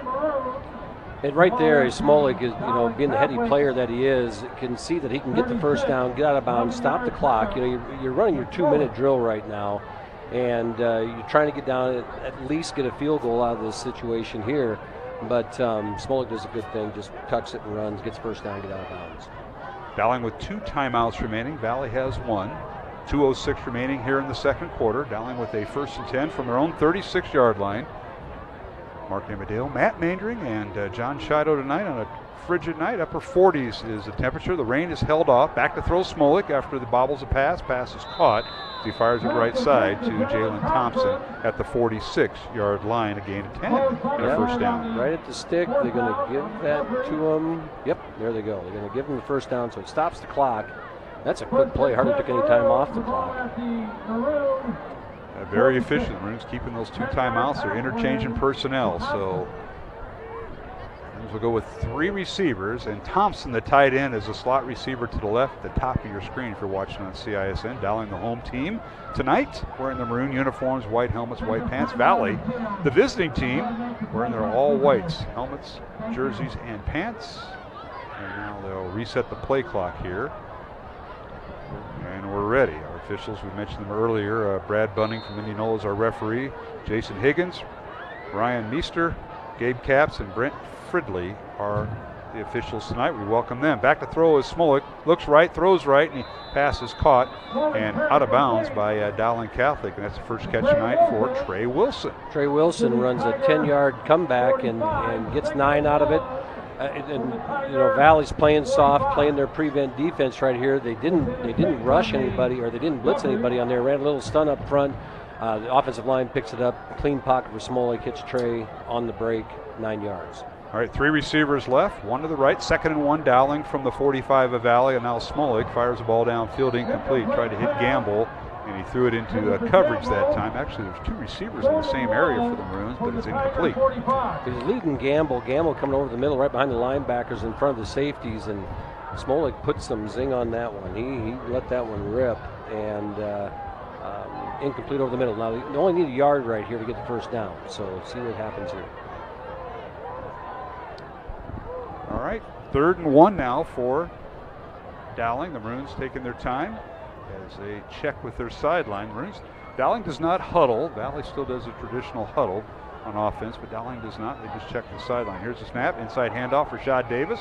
Scampers across down to the 40-yard line as he crosses the 35 and picks up the first down. And there's plenty of time left. There's a minute 47. The clock stops while they reset the chains. Dowling had 2 plays called. They're ready to go. They're lined up. Handoff once again to Rashad Davis, and pulls his way inside the 40 down to the 36-yard line. Will bring up 2nd down and 6. Game clock at 1:30 and winding. Again, they had the 2 plays called. Rashad Davis right over the top of the pile. gets the good strong 3-4 yards, and Smolik has the offense ready to go with 1:17 left. Dowling goes empty backfield, 3 receivers left, 2 to the right. Smolik back to throw, looks right, throws right, passes caught by Bo Gamble, reached out, and he's going to score. Touchdown, Bo Gamble from 35 yards out. What a stretch to get this in. Mr. Monroe, I want you to recap this for our viewers, but Bo reached out, grabbed it, not quite a jump stop, and then he changed direction and beat the defensive back. Lightning shot, caught it at his fingertips, totally reverse direction, and this is amazing. Yeah, it was. Reached out and grabbed it, and it doesn't look as good on the replay as it did live. Yeah, there's one of those times, and it's a great shot of the play on the replay. But radio was better than TV there. That's what we still want to hear. We want to hear that. Exactly. Extra point by Andrew Schumacher is good, and Dowling now up to a 28-3 lead over Valley with 65 seconds to go here in the second quarter. And there's a replay again, and I'll tell you what. That's a good look at it right there. Is he caught that ball way out in front of him and stops. That's what's so hard about that play. That's a Rashad Davis-esque move. Yeah, I mean, Cooper Nicholson and him have such good feet and such good awareness. We'll take a break with Dowling leading 28-3 over Valley. 65 seconds to go here in the first half, back at Valley Stadium in 1 minute here on Iowa Catholic Radio and CISN. Godfather's Pizza begins with the download. Order through my new online ordering app and start earning free pizza and sides. It's easy. Download the Godfather's Pizza online ordering app today. Do it. Do you know what the best part about being a dog is? You can hear disaster before it even happens. You know what they say about disaster. Sometimes it can inspire a symphony.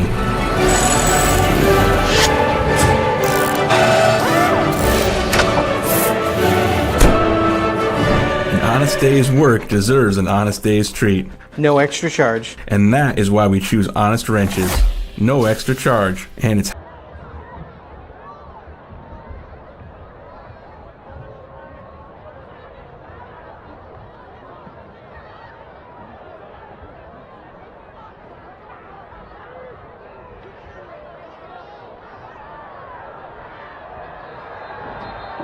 Price from the 16-yard line. Matthew Hinton with the initial tackle. 75 yards, capped off by Bo Gamble's second touchdown reception of the night from Jackson Smolik from 36 yards out. Dowling leading 28-3. Mark Amadale alongside Matt Maynard. Let's go down to John Shido. What a drive by the Maroons and what a catch by Gamble, John, for that touchdown. Yeah, Gamble's had a great night on the receiving end of 2 passes. The touchdown pass earlier than this last one here. And that's a wheel route, just finding space between the safety and the corner there with that cover 2. And Smolik hit him right in stride, and you guys had a better picture of it. But it was a far sideline. Now I'm standing on the sideline. But it was a great catch by Bo and a great run afterwards as well. All right, thank you, John. John will be catching up with head coach Tom Wilson at halftime when we go to break. Valley now backed up to their own 10-yard line, and Provenza, the quarterback, will keep it. Gets around left in and maybe got a couple yards up to the 13-yard line. Tigers are trying to kill the clock. Dowling has 2 timeouts left, and maybe let Valley run a play here, but I'm surprised if we start using a timeout potentially. As in on defense that time for Dowling Catholic was Dylan Manning on the stop. The quarterback, Michael Provenza. That was a good hit. I mean, he came in there and filled his gap in a hurry and stopped Provenza as he was starting to get through the line of scrimmage. And Provenza came to a sudden stop when Dylan Manning got there. Play clock getting under 5 seconds, and that's 15 seconds on the game clock. So this might be our final play of the half. Handoff up the middle, and that is the tailback for Valley, Darius Mason. And he gets the first down across the 24-yard line. That'll stop the clock with 7 seconds remaining in the half. I think Coach Swenson is content just to get into half. They're going to run one more play, and no, they're not going to be able to run it. And content to go into half and hit the reset button. So Dowling leading at halftime 28-3 over the Valley Tigers. Alongside Matt Maindring, I'm Mark Amadale, and of course John Shido will catch up with head coach Tom Wilson, who's walking towards him now, and we'll let them get caught up. But Jackson Smolik, a pair of touchdown passes to Bo Gamble from 36 and 10 yards. C.J. Phillip a 54-yard run, and C.J. Phillip a 7-yard run. So Phillip with a pair of touchdowns, and the field goal by Valley's Dawson Stein from 23 yards out. And Johnny, are you ready with head coach Tom Wilson? Go ahead, take it away. Coach, great start to a ball game here in the first half. You guys got things clicking on both sides of the ball. Your thoughts? Well, it was we got early momentum, and then we stalled on after Nicholson's punt return, and wish we could have that one back. But kids have done a nice job. But we know what this game is, and we're going to have to come out and play. Thank you for your time, sir. All right, John Chida with head coach Tom Wilson as Dowling with the lead here at halftime. 28-3 over Valley. Let's take a look at the first half numbers before we get set for our halftime guests. Oh, the members of the volleyball team are here. They're all, they're taller than me, Matt? I don't understand that. But we're going to visit with them. I'm sure they're having a tremendous year. We're going to talk to Mary Beth Wiskus. 304 yards of total offense tonight for Dowling. 90 for Valley. The Maroons have 177 in the air and 127 on the ground. Valley with 53 yards in the air, 37 on the ground. Both teams penalized twice for 22 yards by Valley, 24 for Dowling. Maroons with 16 first downs, Valley with 7. Provenza, the Valley quarterback, 5 of 8 passing, 53 yards, no touchdowns, no interceptions. Jackson Smolik, 11 out of 14 passing for 177 yards, 2 touchdowns and no interceptions. Leading ball carrier for Dowling, C.J. Phillip, 10 carries, 101 yards, and 2 touchdowns. Rashad Davis, 8 carries for 26 yards. For Valley, Michael Provenza is their leading ground gainer, 9 carries for 25 yards. Damon Head, 1 carry for 11 yards, and Darius Mason, 4 carries, 1 yard. Leading receiver for Dowling, Bo Gamble, 5 catches, 78 yards, and a pair of touchdowns. Jalen Thompson, 2 catches for 46 yards, and Cooper Nicholson, 3 catches for 44 yards for the Maroons. Trey Wilson, 1 catch for 9 yards. For Valley, Aiden Price, 3 catches, 26 yards. Xavier Robinson, 1 catch for 24 yards. And Damon Head, 1 catch for 3 yards. So that's a look at the numbers at halftime. Dowling with 304 yards of total offense, Valley with 90. And we thank Jared Seifert for providing those numbers. We'll take a break, and we come back. We'll have members of the Dowling volleyball team, the Dowling Catholic volleyball team, ranked in the top 5, getting ready for regionals. Their record's 29-9. Did you coach volleyball, Matt? That's the one sport. My wife, not me. Okay. Yeah, well, she's much more knowledgeable about volleyball. Well, we know the knowledge is right here. Yeah, isn't she the department chair in math too? Well, Mary Beth? We passed the baton for a little bit. We did? She retired. not somewhat from the department chair. Okay, glad. So is it Seifert now, the department head? Not him. No. I'm guessing. I'll digress. Miss Stodiker. Take a Kelsey 2-minute. Stodiker is the department chair. I'm glad you clarified that. Well, you get down this rabbit hole all of a sudden. I do, and I got to pull myself out. We're going to take a 2-minute break so we get reset here in the press box with our halftime guest. Dowling 28, Valley 3. Chilly night here at Valley Stadium. Glad you're aboard here on Iowa Catholic Radio and CISN. When you need to conquer the drifts on your property, get the job done your way. The Western Defender Compact Snowplow. All the professional grade features in just the right size for your mid-sized pickup or SUV. Easy to attach and easy to use. Get the performance to plow like this and finish like this. Western, more jobs done faster. Visit Truck Equipment Inc. today at truckequipmentinc.com. Not all used vehicles are created equal. DeArmond certified used vehicles have a big advantage. What sets us apart is that all used vehicles receive a 175-point inspection. Carfax report, 2 oil changes, collision deductible coverage, and wheel dent and windshield repair. Also, all DeArmond certified come with 2 warranties. A 1-year 12,000-mile bumper-to-bumper and a 2-year 100,000-mile powertrain. DeArmond Ford Indianola, DeArmond Automotive Knoxville, DeArmondAuto.com. For 75 years, Holt Service Trucks have hit the streets of central Iowa to help customers in need. It might be for plumbing, heating, cooling, a water heater, or the usual repairs and maintenance. We've done that with quality work from quality employees who bring passion and personality to the job. That's the whole difference. It gives me great pride to see how our company has grown from the seeds of success my grandfather planted in 1947. That's why more and more central Iowans are saying, let Holt handle that. Mornings. They can be hectic. Let's go. Soak in your car, so to get a free pickup, drop-off, or delivery, head over to Honest Wrenches. And their loaner vehicles? No extra charge. Find your peace of mind with even more wonderful services. Every vehicle that comes in gets a full visual inspection and a 5-year, 50,000-mile warranty. No extra charge. Head on over to Honest Wrenches. No extra charge, and it's how service should be. Valley Stadium, Dowling leading Valley 28-3 on a cool night here at Valley Stadium. Mark Amadale alongside Matt Mandring. John Chido is the Roos leader here at halftime. And the guests you see on TV, CISN, are members of the Dowling Catholic volleyball team, including their head coach on the far left, and that is Mary Beth Wiskus. And Mary Beth, who'd you bring tonight with you? I have junior Kenzie Dean and senior Sophia Eibach. Oh my goodness. And first of all, congratulations. Are you conference champs? The regular season's over right now. We tied for second. Tied for second. We have a great, strong conference in the CIML, but they did a great job this year. Absolutely. And you're 29-9 and ready for the postseason, which begins this week, Mary Beth. Is that right? Yes. Yes. So, starts. We have a bye on Tuesday, so we play on Thursday. Okay. So before we get to these two young ladies here, what a season you won. I think out of the several tournaments, you won 3 out of 4 or 2 out of 3? 3 out of 5. 3 out of 5. 3 out of 5, awesome. Which is the most any varsity team has done so far. So they're making some history here. I'd say. And, yes. You know, again, you're currently ranked 4th. The seedings come out Monday. I saw that on the so you're going to find out where your seedings are for the postseason, but you got to get. And girls, Coach had her 400th win this year. She didn't think I'd get that in there, but I did. Talk about that. Was that exciting? That was really exciting. We obviously celebrated and made sure that we showed her that she's a great coach, and we appreciate her. She's a lot of fun. Now you got to state your name for the TV. I'm Kenzie Dean. I'm the junior. I'm Sophia Eibach, and I'm the senior. And it was a lot of fun to see her reach her goal of 400 wins. That is amazing. Say a little cake and stuff for you. I mean, you've been doing it a while, haven't you? Yeah.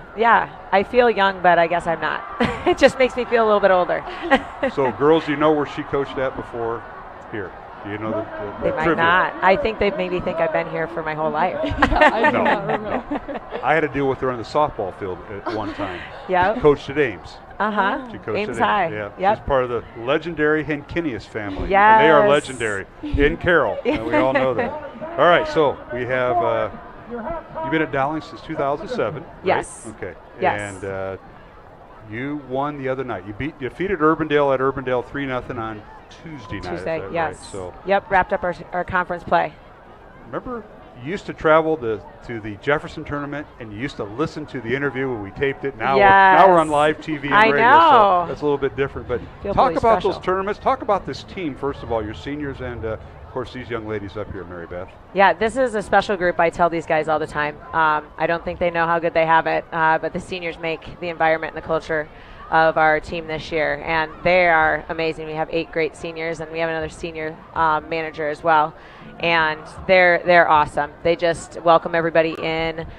We have a freshman, Ellie Muller, on our team, and her parents stopped me at parent-teacher conferences and said, "You have no idea how great these seniors are. We were afraid Ellie was going to get just tortured from the seniors," like just looking back at their high school experience, and they said Ellie is having just a great positive experience with these groups of girls. So I think that speaks volumes to how we treat each other and the trust that we can build by the way we treat each other. The girls do a great job in leading that. You brought Kenzie and Sophia here. Why these two? What, you got the whole team to select from. What's with these two? They're awesome. Besides that, well, all of them are awesome. Sophia was voted as a team captain this year, and she is a huge leader for us vocally, and we talk about doing things the right way, and she's one of the girls that has always chased balls down and always encouraged everybody on the team, is very selfless, and is a good vote by the team to vote her as a captain this year. Libero, is that right? That's the position. So what does that mean? I mean, for us non-volleyball people like Matt Mainring and I, what's libero do? Libero. Libero, okay. Is a back row player and runs all the passers and has it's a huge leadership role that I stepped into this year, and I've loved it so far. And I don't know. When you found out you were named a captain, how'd you feel? Oh, it felt amazing. It felt amazing to know that my teams or my teammates want me as a leader, and it's nice to step into the role. Okay. Sophia Eibach, folks, for TV, radio, Sophia Eibach. And she's a senior. Now, our junior is Kenzie Dean, junior outside hitter. Yes. And you've committed to Kansas? Yes, I have. In the Big 12? Yes. The Jayhawks? Yeah. Congratulations, Yes. Thank you kiddo. so much. That's awesome. Thank you. That's awesome. Let's talk about her, Coach. Well, Kenzie's just, I think she's grown up in front of our eyes this year. Can be proud of her. Just stepping into a 6 rotation player for us. And I believe that's, she has grown and grown and grown physically and as a leader and effort-wise. And you haven't played 6 rotations on a team consistently before this year. And just seeing her develop and taking on that 6 rotation player and now being a great leader for us. It's very well deserved, and we're excited to have her in that spot. So she's a really big leader for us. Favorite memory so far at Dowling? My favorite? Oh, at Dowling or just? Well, Okay. well, Kansas. Okay. No, I mean like of my time. In volleyball. In Let's do volleyball. Favorite. Let's stick to volleyball. Bus trips to Cedar Rapids a few times. Yeah. Well, I think this season my favorite memory is definitely beating Centennial in 5. Just like the energy on the court and off the court, and just all the support from the teammates, and just that grit to win every single point. So I think that is my favorite memory this year. Sophia, your favorite memory thus far, because the best memory is going to be in Iowa City, the first year at the Extreme Arena for state volleyball, but I digress. Your favorite memory? My favorite memory was probably last year playing Liberty and beating them away. They're the in number one ranked team. Yes. Yeah. Okay, there you go. Coach, you got a favorite memory this year with this group? Oh my goodness. Well, these guys surprised me with T-shirts the other night of my face on them, so that was a big surprise. I had no idea. Coach Meeks was giving me hints throughout the day, and I had no idea. I randomly dabbed at the end of one of our tournaments, and I'm not a good dabber. So somebody got a picture. They got a picture and put it on T-shirts, so that was really fun. But I actually. Just the girls winning the tournaments and seeing their hard work paying off. They've won a lot of big games coming from behind, and just having that. I mean, we beat Ankeny in the tournament in Iowa City, and just it was tight every single set, and seeing them be confident all the way through. And some of those really big wins that we've had, it shows me a lot about their grit and their character and their desire to compete. So just winning some of those championships is really fun. It's great. Well, you guys have a lot of fun because we've either watched you on CISN or been at some of the matches. It's great. It's a great team sport. You guys, but the youngsters and the older ones do a great job. I appreciate all the mentoring there. But Kenzie Dean, Sophia Eibach, congratulations. Anybody you want to give a shout out to on TV and radio tonight? Oh my gosh. Here's your chance. So exciting. Go ahead, Sophia. Okay. I guess just all of my teammates, just for making this season so enjoyable, and my awesome coach and the coaches that aren't here today, that didn't come to the game. But yeah, just helping us become not only great athletes on the court, but just amazing young women outside of the court. So very well said, Kenzie. All right, Sophia. Yeah. Shout out to all of my teammates and coaches who have helped me get to this point. Let's make history. Wow, there I you like go. That. There you I go. like that. That's why she's one of the captains. I see that now. All right. Well, Coach, as you mentioned, the postseason starts, so I got your bracket here. You face the winner of Des Moines North at Tumwa this Thursday at Dowling at 7 o'clock. And yes, then everybody come. It's great. It's so fun to watch these girls play. And the winner of that game will meet the winner of the bottom of the bracket, Waukee at Sioux City North. Sioux City North ranked 13th, the other ranked team besides yourself. And that'll be at the highest seeded site. They still doing that? Yes. Okay, yes. No neutral sites. No neutral sites. So we're anticipating on October 25th at 7 o'clock. Come and watch these guys play at Dowling. What's the excitement about playing not in Cedar Rapids anymore, but Iowa City at Extreme Arena? Any thoughts? I'm excited. I'm very excited. It's a new team. We have a lot of new players on the team, and it's a new place, and I think it's a great fresh start for them to just, like Sophia said, make history. Okay. Yeah. Coach, thanks for taking the time to be up here. I know you've got guard duty tonight with the kids. Yes, I do. I'm supervising. Yeah, supervising. You brought your son, one of your sons up here. And girls, you helping her with guard duty, keeping an eye on your own, Hey, congratulations to you. Great record thus far, 29-9. Best of luck in the postseason. I know some of the matches have been on CISN, so hats off to them. And Coach, congratulations. Thank you. It's hard to believe win number 400. That was I back know. in Labor Day. I'm so area. old. Oh, awesome. Thank you for covering volleyball. It's a great sport, and these girls are some great people, so I appreciate the coverage for them. You're welcome. Yeah. Appreciate it. Thanks for coming up. All right, we'll take a break. Dowling leading at halftime by the score of 28-3 over Valley. And this is Mark Amadale back with more after these messages on Iowa Catholic Radio and CISN. 1,500 vehicles on WauKeeChevy.com. Schottenkirk Chevy Waukee. If we don't have it, you can build it. Newly expanded service department means we're hiring. See the openings on WauKeeChevy.com. Schottenkirk Chevy Waukee. WauKeeChevy.com. We are so much more than an energy company. We are connectors, Community protectors. And clean energy leaders. We are Job creators. friends and neighbors, stewards of your dollars and savings. Yes, we. We are so much more. We are the energy, Behind your everyday. and we are Obsessively. relentlessly. At your service.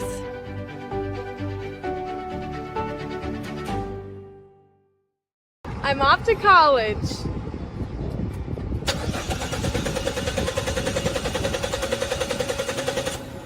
Oh, rats! Hi, Joe the Car Guy with a reminder. Before you send your kids off to school, set up an appointment with Westside Auto. We check everything from tires to belts, fluids, hoses, wipers, and lights. 44 inspection points to help prevent that oh rats moment for your students. Call us today to set up your appointment. We'll have your kids off to school saying, For the best, head west. Westside Auto. Ever have one of those awkward moments when a business disappointed you? You got ripped off? Didn't get what you expected? The Better Business Bureau can help you avoid these uncomfortable situations. BBB accredited businesses are honest, ethical, and reviewed annually by the BBB. Don't experience another awkward moment with a bad business. Trust the ones that operate with integrity. Look for the BBB seal. It's the sign of a better business. And find a better business anytime at bbb.org. We all love a good win, however small or ordinary. Losing track of time, finding yourself with a few extra dollars in your pocket, soaking up the perfect Iowa day.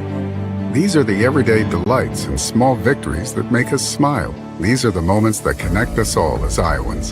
And these are the moments that, more often than not, start with Iowa's farm families and the corn they're growing. Because when corn grows Iowa, Iowans win.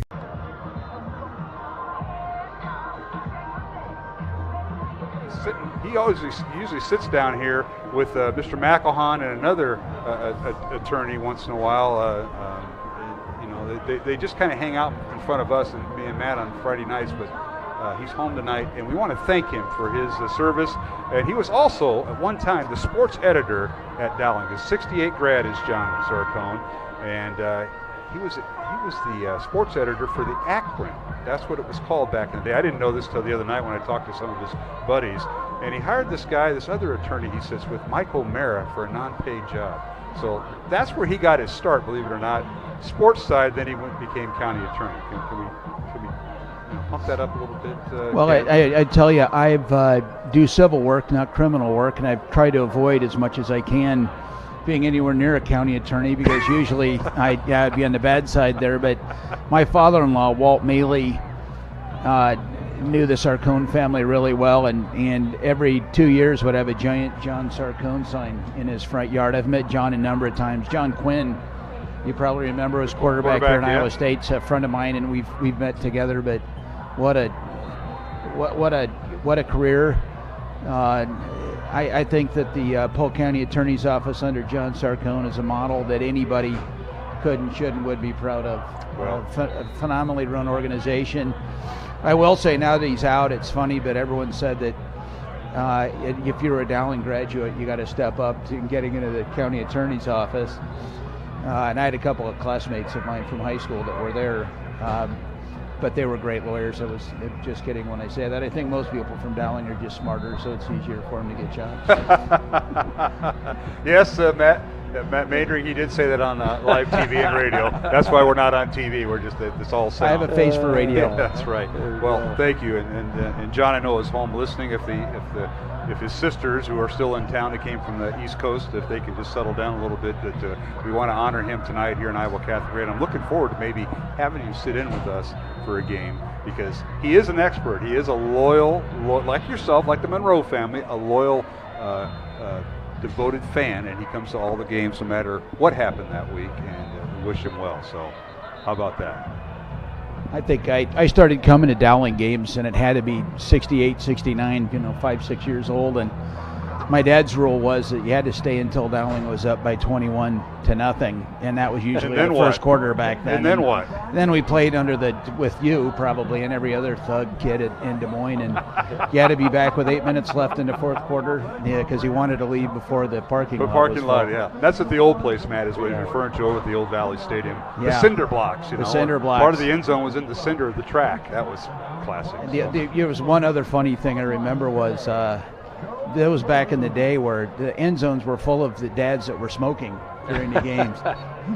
Didn't most of them quit by the end of the year? Or they weren't doing that back then, were they? Yeah, no, they were standing in the end zone smoking cigarettes watching football.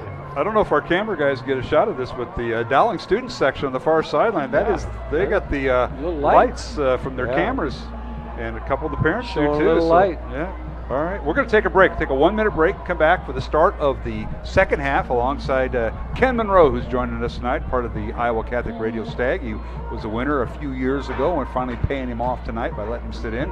Matt Maindring is with me, John Chido on the Dowling sideline. We think, we haven't heard from Johnny, he may have gotten a little might get lost in that tree. We'll take a break, come back with the second half in 1 minute on Iowa Catholic Radio and CISN. We are so much more than an energy company. We are connectors, community protectors, and clean energy leaders. We are job creators, friends and neighbors, stewards of your dollars and savings. Yes, we are so much more. We are the energy Behind your everyday. And we are Obsessively. relentlessly At your service.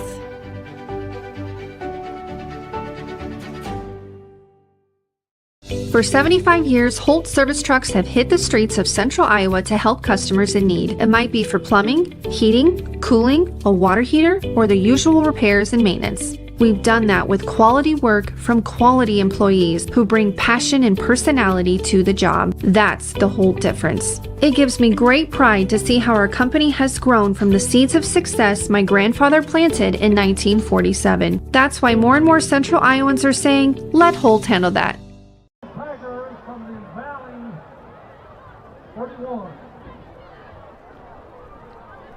And we're back here at Valley Stadium, West Des Moines, underway here in the second half. The kickoff by Dowling. Valley goes right to left, south to north here in the second half. The Maroons lead it 28-3.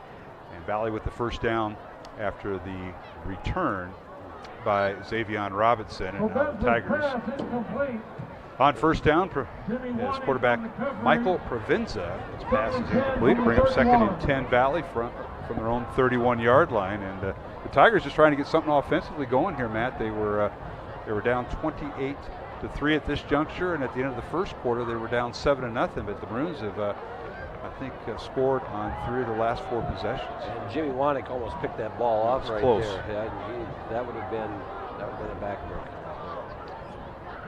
All right, so here is Provenza, pass near side. It's caught out of bounds, and depends when he stepped out of bounds. Short, it looks like. Short.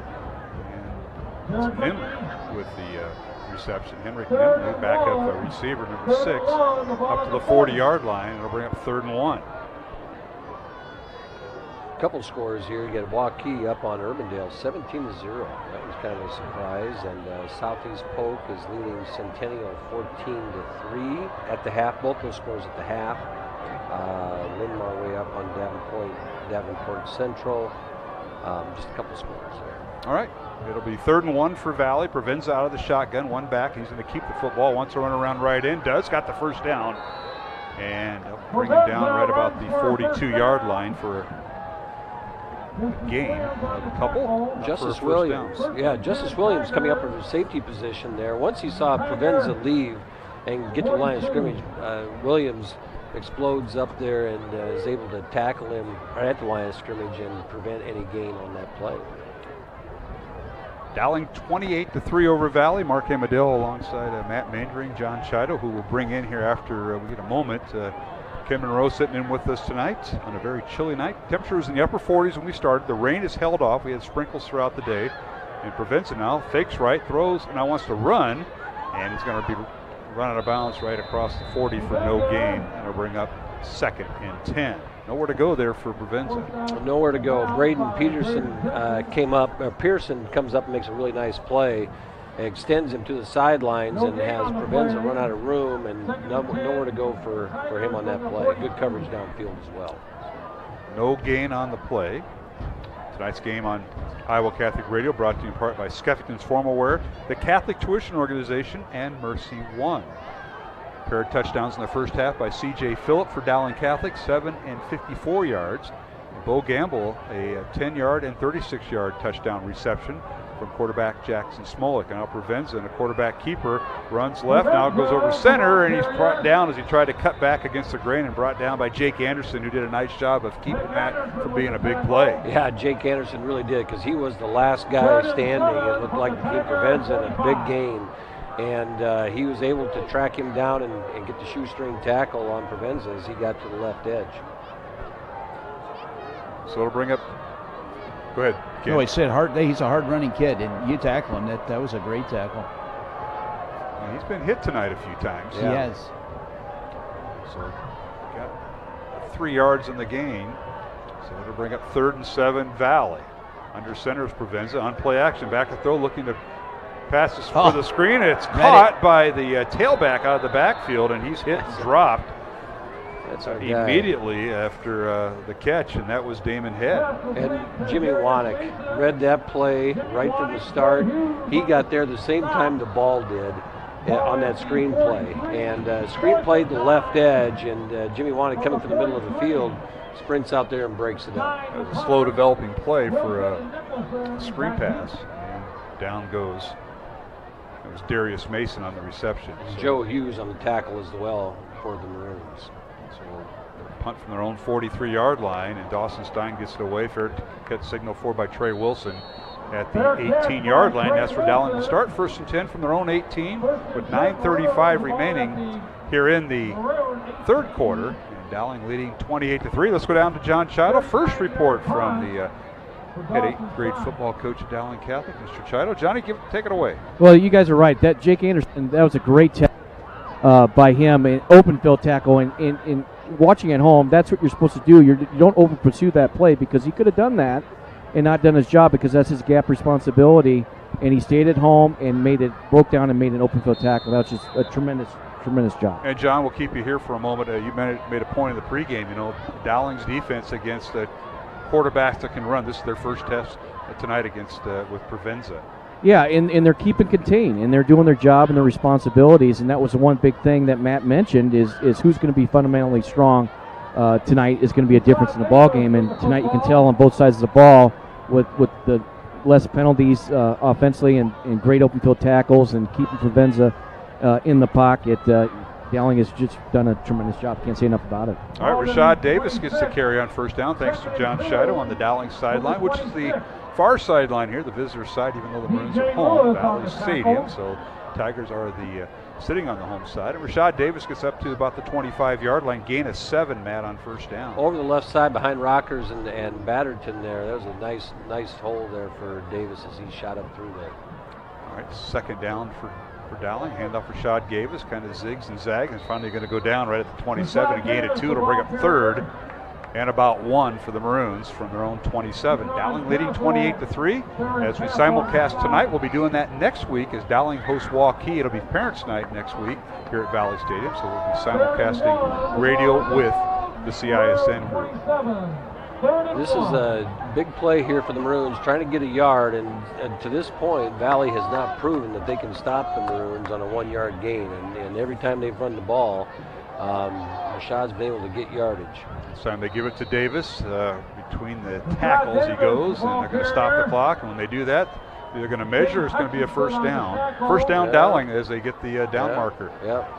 No measurements anymore. We've talked about this many times on this broadcast. And that is, the lines are painted now. These aren't the old days where you had the, whoever. You had the PE teacher and the janitor go out there in the sun during the day, and it was like, the lines straight on one side and not on the other. Matt knows all about that up there in Sheldon. Yeah. Of course, he had the Brands boys probably helping him. No. First down, Dowling from the 28. Back to throw is Smolik. Scampering downfield, the pass is overthrown and almost intercepted. Intended receiver that time from the Maroons was Hank Brown, but young man stepped in front of the pass at that point. That was Chase Hutchinson may have gotten a pick there. Tom and Terry were probably, no matter what happened, they were at each other, getting after it, wrestling somewhere, wherever they could. My wife's cousin was a 3-time state champ at Dowling and was the same age as those guys, and wrestled with them and driving a van. Yeah, Jeff Thyler. There were a lot of fun stories about what they would do to each other in a car. I'm sure. This isn't Wrestling Hour because there's a reason they have their own podcast. Yes. Believe me, I've heard the stories. All right, here is 2nd and 10. Dowling from their own 28, and they're going to give it to Rashad Davis on the ground, left side. He zigs and zags, waits for his tackles, and Matt, he finds the littlest sliver and picks up what you think would be negative yardage, makes it positive across the 30, up to the 33-yard line. It's like a little water bug, you know. It's just he gets in there and he just scoots behind. That time behind Rockers and Batterton again, and I just get impressed as a sophomore, and this, you know, Coach Meeks does a lot of work with these guys and getting them ready, and how patient he is. He didn't run up in there. He got right behind his blockers, was patient, and gets the game. Now they have Rashad Davis split out at the bottom of your screen on CISN along with Jalen Thompson. Now Rashad even split further out as a flanker. In motion is Cooper Richardson from left to right. 2 receivers to left, and now we've got a timeout or procedure call against Dowling. And it'll back them up 5 yards, so it'll bring up 3rd and 10 for the Maroons on the penalty with just under 7 minutes remaining here in the 3rd quarter. Yeah, you know, this is really the second penalty that's hurt them on offense right here. The last time they were able to bail themselves out a little bit, and this puts a big challenge right here, and the big play for the Valley defense, trying to get the ball back and salvage some hope in getting back into this ball game. All right, 2 receivers to the right, 3 to the left for the Maroons. In motion is Cooper Nicholson. From left to right, Dowling going north to south. They have the wind at their back here in the 3rd quarter. Back to throw is Smolik. Looks right, fires right, and the pass is in and out of the hands of the intended receiver. Almost Jalen Thompson-esque, and that was Cooper Nicholson. Incomplete. Yeah, what they're doing is they're putting the safety. You know, that one play we talked about where C.J. Phillip ran for a touchdown, the safety wasn't there. They're shifting the safety over top of Cooper Nicholson every time. So on that play too, Cooper Nicholson's over there, and then the safety's over on the left hash with him, and over the top, just off his fingertips. Yeah, you can see that. Andrew Price, the sophomore safety, and it's 4th down, 4th and 10. Is this the first punt? It is. Nicholson in for the first time tonight. As Dowling has not punted tonight until now. Good snap by Hagan. High kick. Turns over at the 30, and it's going to be run out of bounds, knocked out of bounds. Right around the 28-yard line is where Valley will start with 6.5 minutes left to go here in the 3rd quarter. Dowling leading 28-3. The Maroons led 7-0 at the end of the 1st quarter and tacked on 21 points in that 2nd quarter to lead it 28-3. Valley's lone score was a 23-yard field goal by Dawson Stein in the 2nd quarter. And let's go down to John Chido on the Dowling sideline on the far side. Yeah, it's unfortunate for the Dowling offense. They had the things going there, and then you have these penalties that put you in 3rd and long situations. And I think Jackson would want that back, that last pass back. If he had just a half a second more, he could have had a little bit more time, put a little bit more air underneath that football, and to allow Cooper to have a chance at it. But he had a blitzing linebacker there that just made Jackson throw it a little bit sooner than he wanted to. We've got the good old media timeout, so we'll take it with them with 6.5 remaining. The game is being televised live tonight, so we have the media timeout between exchanges of the Dowling punt. Valley's offense will take over. We'll take a 1-minute break. Dowling 28, Valley 3, 6.5 left to go 3rd quarter on Iowa Catholic Radio and CISN.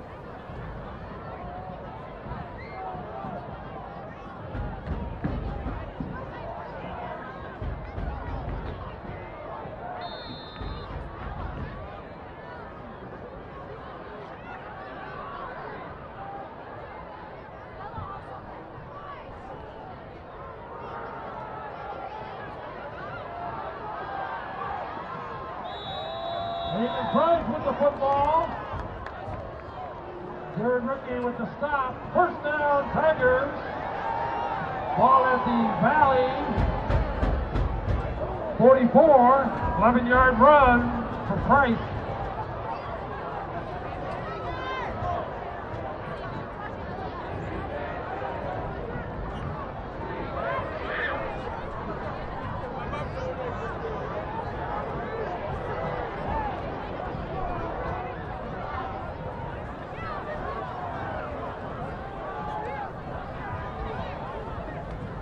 All right, back here at Valley Stadium, the Tigers run a play after the media timeout. Aiden Price with 11-yard run. It's 1st and 10 Valley at the 44. Venza back to throw, fires it out. Pass is caught at midfield and out of bounds at the Dowling 48-yard line. They'll say the receiver went out of bounds. Nice job by Provenza. He bought some time, rolled to his right, and he found his receiver that time, Matt Chase Hutchinson, who moved some defense to offense here.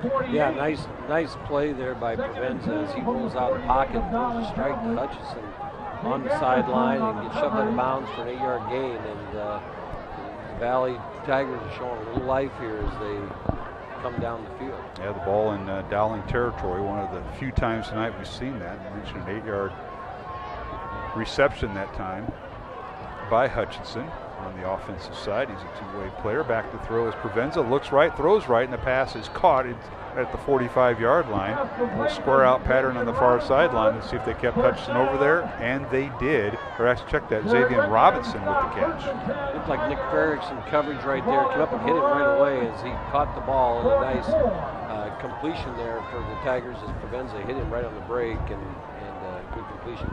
Just a couple scores of note here. Johnston's up on Cedar Rapids Kennedy 21-7 in the third quarter. Kennedy is ranked what?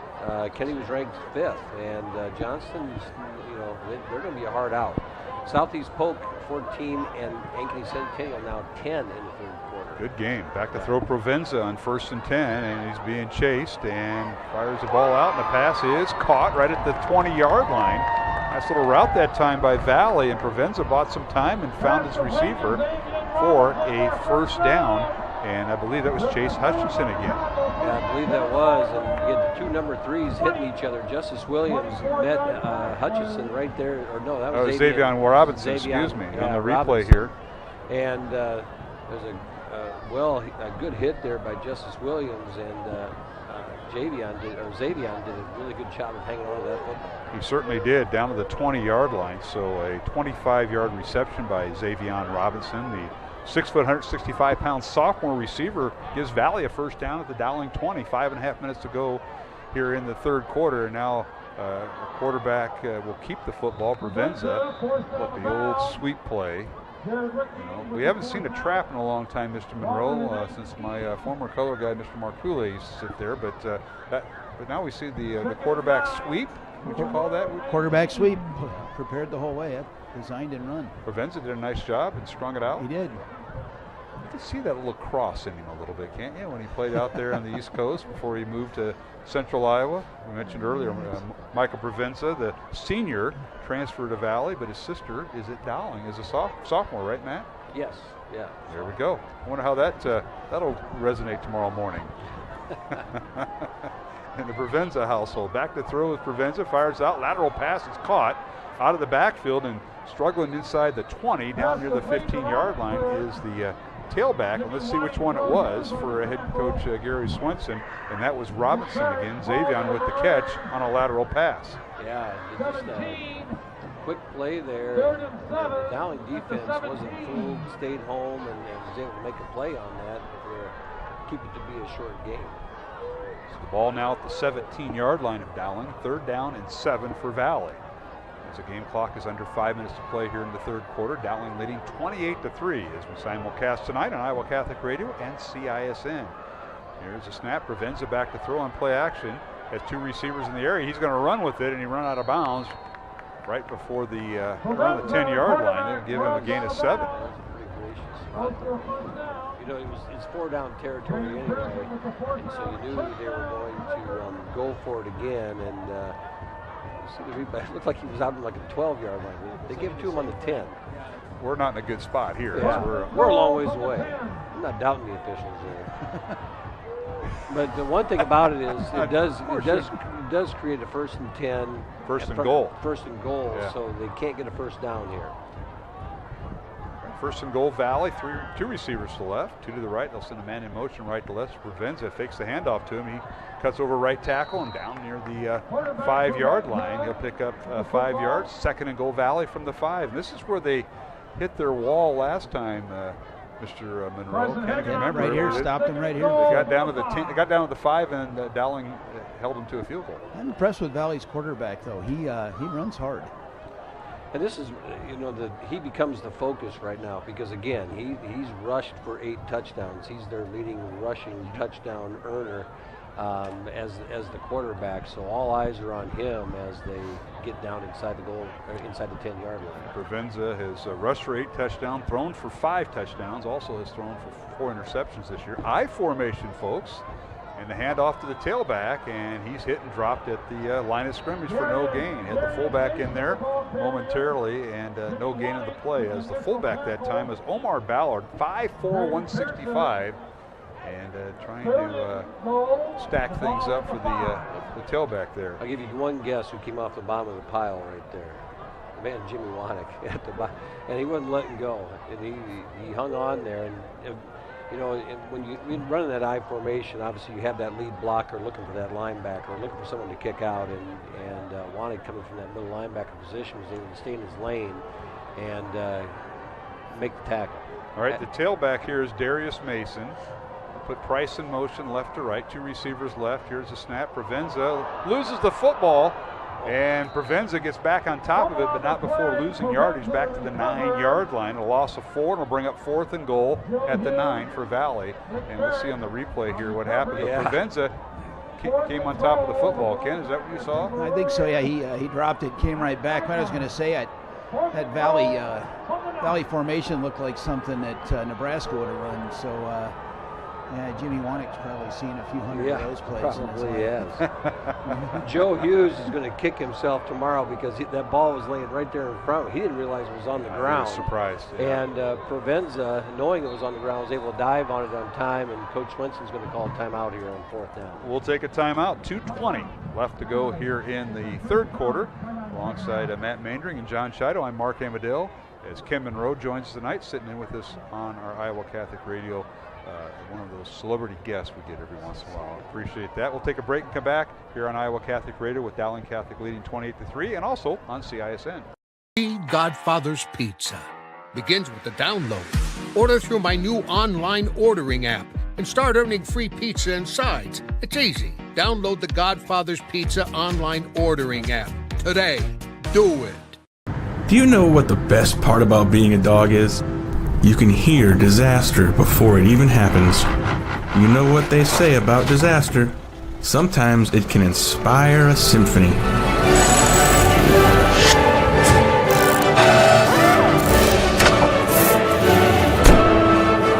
An honest day's work deserves an honest day's treat. No extra charge. And that is why we choose Honest Wrenches. No extra charge. And it's how service should be. Over 1,300 vehicles on WaukeeChevy.com. Schottenkirk Chevy Waukee. If we don't have it, you can build it. Newly expanded service department means we're hiring. See the openings on WaukeeChevy.com. Schottenkirk Chevy Waukee. WaukeeChevy.com.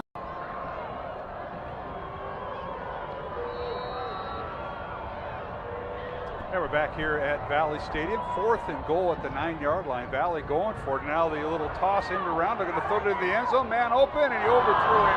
Incomplete.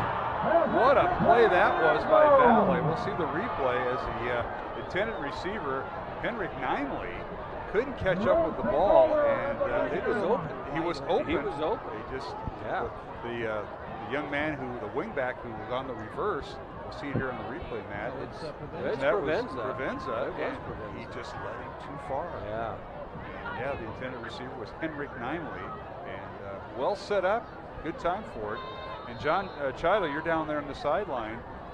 They're bringing the bags of tricks out, but Valley now has settled. They've been inside the 10-yard line of Dowling twice tonight, and all they had to show were 3 points. Yeah, did you guys notice the defense Dowling ran there? A little reminder of Ankeny, and a couple weeks ago they had 6 guys across on the goal line in the back coverage, keeping everything in front of them now.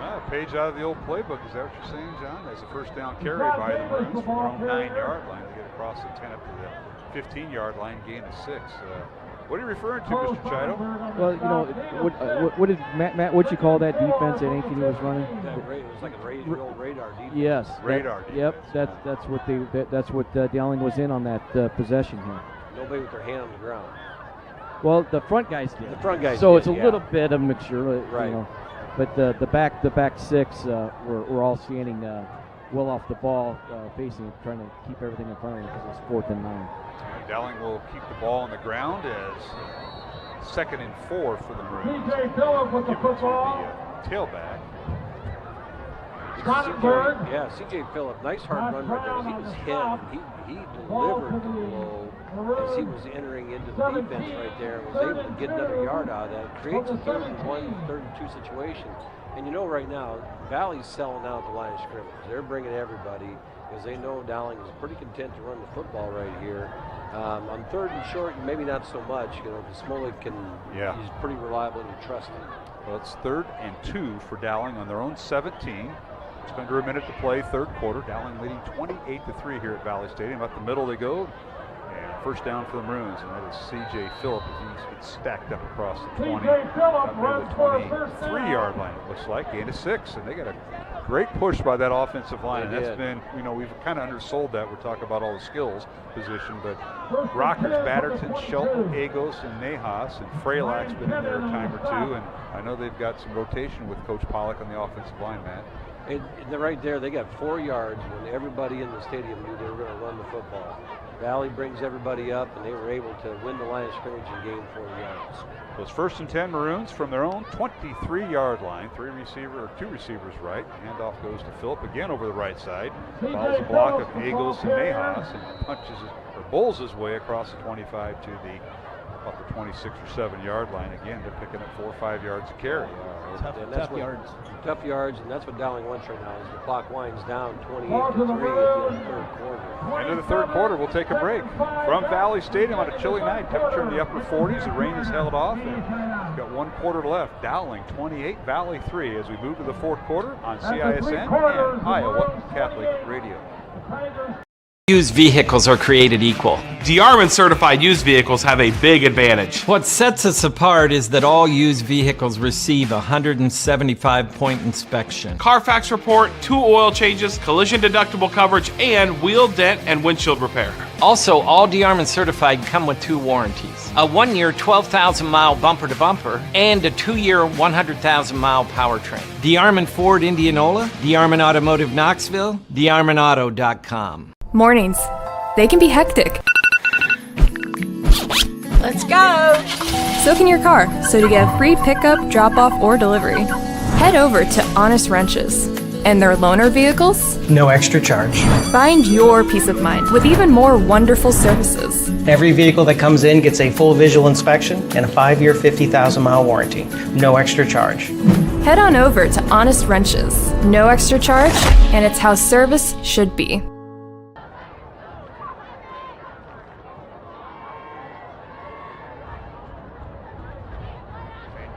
Shido, we're visiting with Ken Monroe, who's joined us tonight. And let's go down to John Shido. John, we haven't heard from you, but Dowling offense trying to get out of a hole. They took over on their own 9-yard line. They punched it up to the 23 before the quarter ended.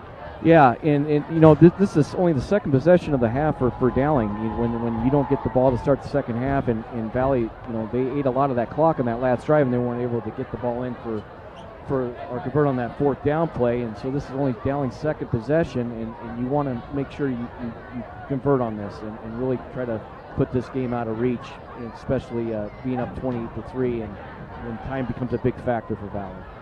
Yeah, you're wondering if you're going to see Johnny. And I know you see the change of shifts, so to speak, of the offensive linemen and some of the personnel.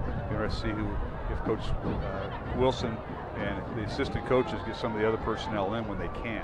Right, and when's the last time that's happened in a Dowling Valley game? I can't even think back. You know, it's always been such a tight game, came down to the wire. And even last year, you know, you want to talk about Dowling. I think was down 17-0 at one time, and in that ball game, and came back, and it was a great finish. I mean, it was an exciting finish to that ball game. So it's been a while where you know, probably won't see that type of finish for a Dowling Valley game. Okay. Appreciate that, John, for that update as we start the 4th quarter. Dowling with a 2nd down and 6 from their own 27-yard line. Who's leading 28-3, and Smolik handoff, and that is C.J. Phillip, just barreling his way across the 30, still moving his legs, and he gets up near first down. He's got the first down across the 35 up to the 37-yard line. Matt, that was quite an explosion by C.J. Phillip and the offensive line. That was a strong run right there, and that's a demoralizing play for the Valley defense right there, because C.J. Phillip was stopped 5 yards before he went down, and he almost ends up breaking that thing at the end for a bigger gain. That is correct, because he picked up 10 yards, but he could have picked up a lot more. But what a run by Phillip. Again, pistol formation. The give is to Phillip, and he bounces off a tackle. Still on his feet, near side. It's going to be a foot race across the 50, down to the 40, at the 30, and now the personnel for Valley catch up with him and bring him down inside the 25 of Valley. 1st and 10 Dowling, and I'll tell you what, C.J. Phillip found another seam. That was taken right off the previous play. He bounced off a tackle, Matt. He did. He was stopped up inside. The play is designed to go inside, and he takes it and bounces, keeps his hip square to the line of scrimmage, and bounces to the edge and gets down the left sideline, and then it's a foot race. And this time the Valley defenders did have an angle on, were able to cut him off. He's on the sideline now getting some air. 39-yard run for C.J. Phillip. 1st down Dowling at the 24-yard line of Valley. Pistol formation. Smolik, the give is to C.J. Check that is to Rashad Davis, and he's the kind of zigging and zagging and dodging tackles, and finally forward progress stopped right around the 23-yard line, and all that for a gain of 1. And he was getting bounced around a little bit. He was getting bounced around like a pinball in there a little bit. He kept his feet going, and so then we short gain. Yeah, gain of 1 will bring up 2nd down. Ken? They're not going down on 1st, 2nd hits. They're keeping their legs churning and going. Even if they don't gain anything, they're working hard to get nothing. But all right, it's 2nd and 9 Dowling. 3 receivers to the right or to the top of the screen, tight end on the left. Back to throw. Smolik has a blitz coming, and the ball is hit and incomplete. As the Dowling receiver, they're going to wave it off as incomplete. Dowling receiver camped on it just in case it was a fumble, and nice job by Reichart there, who landed on the ball, or rather Trey Wilson. And it'll bring up 3rd and 9, and it looked like Valley had the blitz on there, Coach. Yeah, they did. They had the blitz coming, and were able to get to Smolik. And the other thing you don't think about there is that could have been a backwards pass, and then it would have been a live ball either way. So it's a heady play by Trey Wilson just to make sure you get on that football and cover it up. So it'll bring up 3rd down and 9 for the Maroons. Ball on the Valley 23. Smolik out of the shotgun. 3 receivers right. Smolik dances around the pocket, rolls to his right, being chased. Lateral move, fires downfield, and the pass is caught inside the 15-yard line down to the 13. That'll be good enough for a 1st down. Can you believe that throw? Cooper Nicholson was over there dancing on the sideline, trying to jockey for position as he saw Smolik run out, and finally Smolik says, "I'm going to give it a shot," and threw a rifle shot right into Nicholson, and he catches it for a 1st down. 11-yard reception for a 1st down. Monroe, you were used to running the ball, not throwing it. I know it's a little bit out of your territory, isn't it? I think we had 2 passes my senior year. See? That's what I mean. He's not used to this kind of passing. All right, the Maroons are the 1st down. Dowling at the Valley 12-yard line, and now play action. The handoff goes to Phillip, and he puts his head down and gets all the way down to the 6-yard line for a gain of 6. Yeah, that was C.J. Phillip again, and just some hard running down inside the goal line here. I got to believe that Dowling's going to be pretty content sitting right now and just run the ball 2 consecutive plays and put an exclamation point on this game. Yeah, they have the extra tight end in there for the Maroons, Danny Nielsen, number 81. Sometimes they put C.J. Phillip and Rashad Davis in at the same time. Not here. They got 2 tight ends in, and now we're going to AP Parkersburg offense. They huddle up and they hand it off to Phillip. Right up the gut he goes. He's near a 1st down. Let's see who they spot forward progress at the 4. He'll be a yard shy. Yeah, and that's the important thing right here is that they can't get a 1st down yet before they get the touchdown. So Coach Wilson's looking at it and saying, I got a lot of plays to get 6 points yet. Johnny, did you pick up on what I just said? That's Andy Pollock's old offense at Appleton Parkersburg. I did do that. And, you know, the great thing now, I got a great view here because I'm standing like 10 feet from Coach Wilson, so I'm getting to see all the action before the play's even called. So it's a great teaching moment for me. Sure. Receiver to each side of the formation, handoff to Rashad Phillip Davis. again, or is it Rashad in there? Yeah, Touchdown. Rashad Davis, touchdown. Touchdown, Rashad Davis. He spells C.J. Phillip and goes in. Yep, that's touchdown Dowling, and Rashad Davis, number 24, in there after Phillip did all the work. Rashad comes in to spell him. Great point. You're used to that, Monroe, aren't you? You've heard of that before. Exactly. Here's Rashad. Little zig and Yeah, zag. we're late enough now. It's 40 years ago. There's people on this radio that might have thought I was the tailback for the Dowling class in 1989. Well, the Maroons go 91 yards, and I need a calculator for how many plays. At least 9 plays. The extra point is up. There's a lot of tough yards there, too. And good. 35-3, Dowling with the lead over Valley. With 8:12 left to go, fourth quarter. We'll take a break here on Iowa Catholic Radio and CISN. What they call a snow day, we call a work day. And the resume I leave behind is nothing but clean pavement. That's why I stay prepared for all the depths of winter. With a plow that won't back down from a little overtime and takes care of business beyond 9 to 5 and then 5 to 9 without skipping a beat. A plow you'd call a real MVP, the kind only Western builds, to get more jobs done faster. Visit Truck Equipment Inc. today at truckequipmentinc.com. Free Godfather's Pizza begins with the download. Order through my new online ordering app and start earning free pizza and sides. It's easy. Download the Godfather's Pizza online ordering app today. Do it.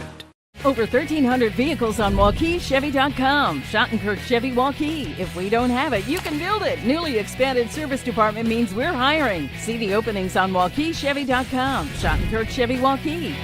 WaukeeChevy.com.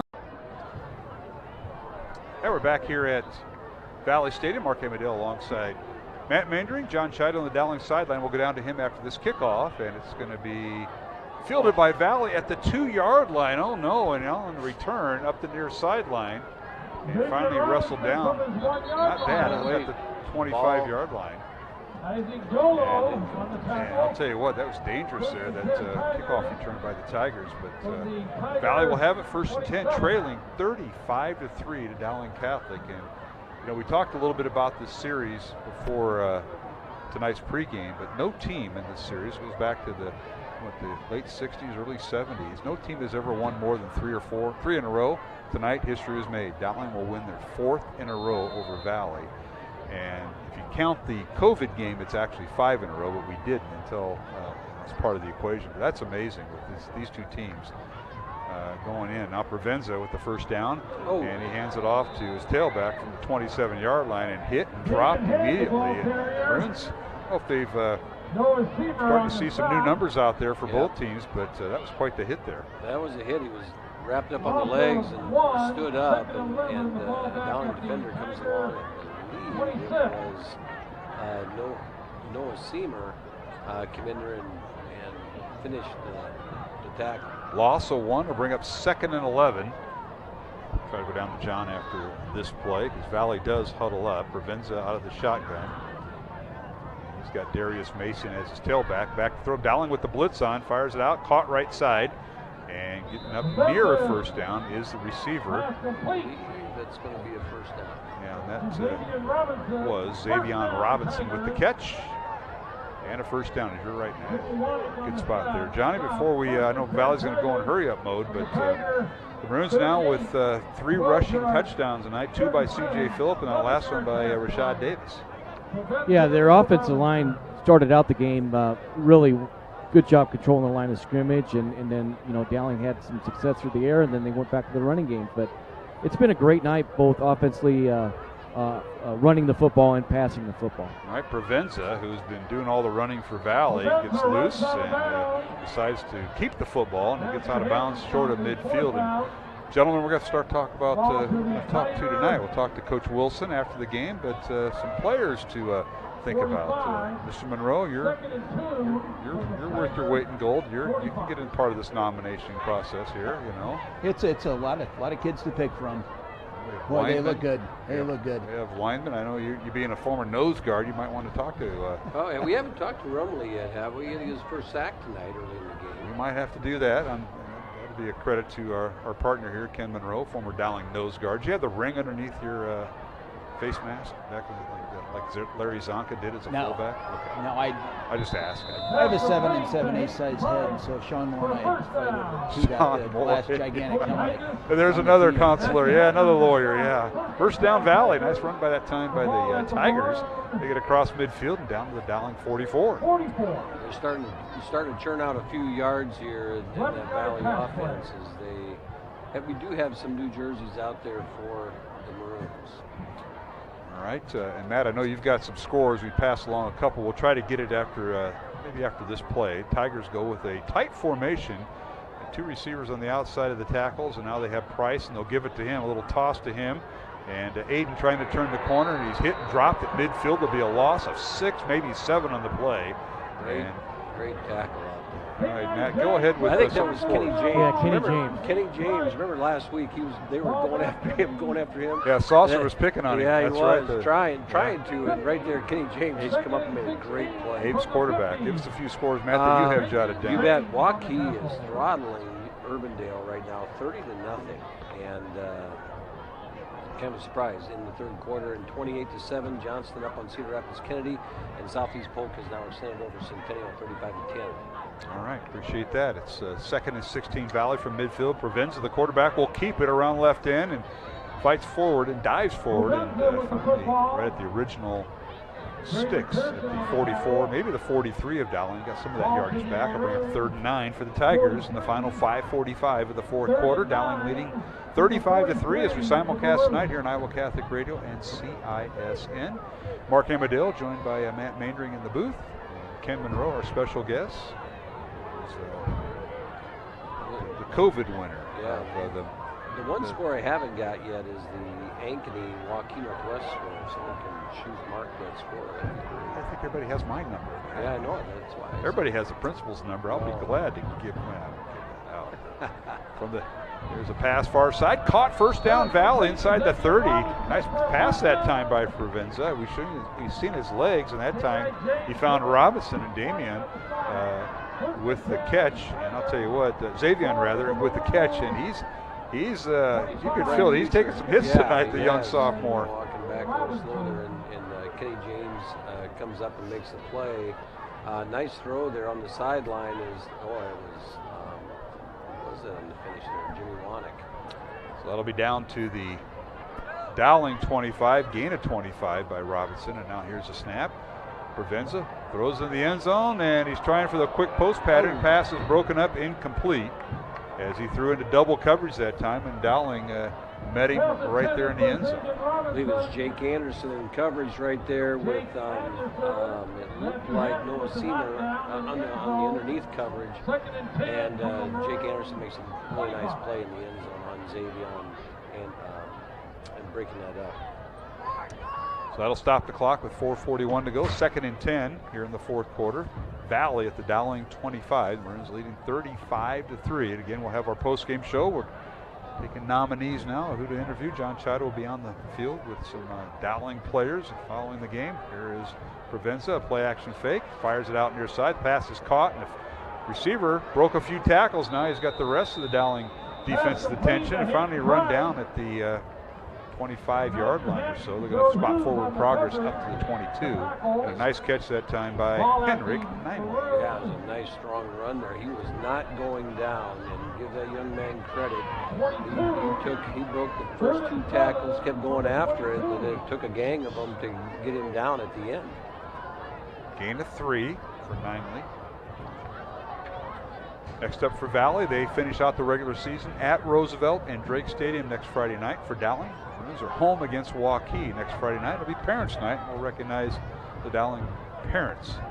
All right, back to throw is Provenza. Looks left, now he's going to be sacked back at the 33-yard line. The Maroons get him as they come with pressure, and that is Joe Hughes getting the sack. Joe Hughes off the left edge came untouched, and Provenza rolls out to his left. Joe Hughes comes all the way across the field and chases him down from the blind side. Loss of 9 back to the 31-yard line. And it'll bring up 4th down for Valley. Tigers need to get inside the Dowling 15 for a first down. And up, down 35-3. Of course, Valley's going to go for it here, and they draw them off sides. So that'll be a 5-yard penalty against the Maroons. Tonight's game on Iowa Catholic Radio brought to you in part by Ashworth Vision Clinic, along with Construction Professionals and Dental Associates. We appreciate the support of our sponsors that we have all season long. This is the 46th year broadcasting Dowling Catholic football here on Iowa Catholic Radio and our network stations, of which there are many. We have 5 network stations along here in Iowa, and parts of that tonight. Week 8 of the high school football season. Valley now with a 4th and 11. They'll go for it from the Dowling 31. Back to throw is Provenza, fires far side, and the pass is incomplete. And check that, it is caught. It'll be shy of the first down. Short of the first down. It'll be Dowling taking over on offense. And seen that replay. Nice reception that time by Henrik Nimley, but he was just a few yards shy of the first down. He made a nice catch. He did make a nice catch, and first, if he wouldn't have caught it, they were going to be thinking pass interference because the defender was there a little early, but he caught it and well short of the sticks. Well, 2:48 to go here in the contest. Dowling offense will be on the field. Will take over 1st and 10 from their own 22-yard line, and TV timeout. I see that, and well, we're going to keep it here for this media timeout. Mark Amadale, Matt Maynard. Let's go down to John Chido. Johnny, any nominees? Somebody, I'm trying to think who we talked to this year, so we don't kind of duplicate that. But anybody you've got nominated tonight? You and Mr. Scigliano and Reinhardt down there are talking about maybe. Well, I haven't been down towards those guys the whole second half. I've been down at the other end zone. They kicked you out, huh? Well, it was so cold I didn't feel like walking all the way down there, and I was getting great reception here. You guys sound great, but your thoughts? What about Bo Gamble? I was thinking Bo Gamble. Yeah. Okay. He's going to be at the top of the list. Counselor, what do you got anything you want to interject here? He wants a nose guard, Johnny. Or I like Rumley. We botched. Like you guys haven't talked to Rumley yet to share. Yeah, I botched that interview. With the reception. That's right. The last time you were with 13. Yeah, and 13's back again tonight. They'll steal my mojo. Yeah. I forgot about that. That's awesome. So, all right. Well, now I know you have your field agents down there, coaches Crandall and a few others. Bo Gamble and Ralston Rumley, the nose guard, in honor of Monroe. We got to get a lineman, though, just to get you little angels. Defense looked fantastic, and yeah, that's right. We haven't talked to Max Shelton, have we? That young man. We did a co-interview with him and you know who we need to get is we haven't had Rockers. Rockers, yeah, because we did a co-interview with him and Shelton. Yeah, we haven't had Rockers. Okay. So what? Rockers and Gamble? Rockers, Gamble, and Rumley. Yeah. There you go. We'll make time for that. And sounds like a law firm. Yeah. It does. I think Ken Monroe's faced him in court. Huh? Well, yeah, I know the family. Yeah. That's funny. I think 2 of them were his partners before they disbanded. I think. They kicked me out. Yeah. All right. The Maroons now they have. At quarterback Dante Cataldo, the Maroons keep the ball on the ground and across the 25 up near the 27-yard line is the final 2 minutes of the contest. They start on their own 22-yard line. They're up to the 27. Bring up 3rd and about 1. After the ball's placed at the 27-yard line. Dowling 35, Valley 3. First time either team has won more than 4 in a row in this series. This goes way back. And technically it's Dowling's 5th win. The COVID forfeit, I'm not counting that. And now Jack Moore in there, number 31, the tailback. Handoff from Dante Cataldo, and Jack picks up the first down. And now it's a rugby scrum. They haven't blown the whistle. They're still going. And look at this. He's still going all the way to midfield. Awesome. It is. Oh my goodness, first down Dowling at the 49, and I'll tell you what. Australian football right there. Australian rules football, exactly. That was an ESPN classic. Monroe and I used to watch those back in the day when ESPN was really relevant. Look at this. Now watch the replay here. What's going on in there, Monroe? You've been part of this. They got a lot of tired guys on one side and a lot of guys pushing them the other way, I think. That's exactly right. What a push that time. That was good. By the Maroons. Kyle Rockers was one of them, leading the charge. First down Dowling at midfield. Final minute. Hand off to Jack Moore, and Jack just wants to bust one out. Yeah. To the right side, down to the 45. He's running hard. All Dowling's running backs have run hard today. Coach Meeks does a great job with those guys and getting them to. And Dowling does not have to snap the ball, so this may be it. That's it. As the Maroons, a final 35-3 over the Valley Tigers, as the Maroons will improve their record to 7-1. Valley falls to 4-4.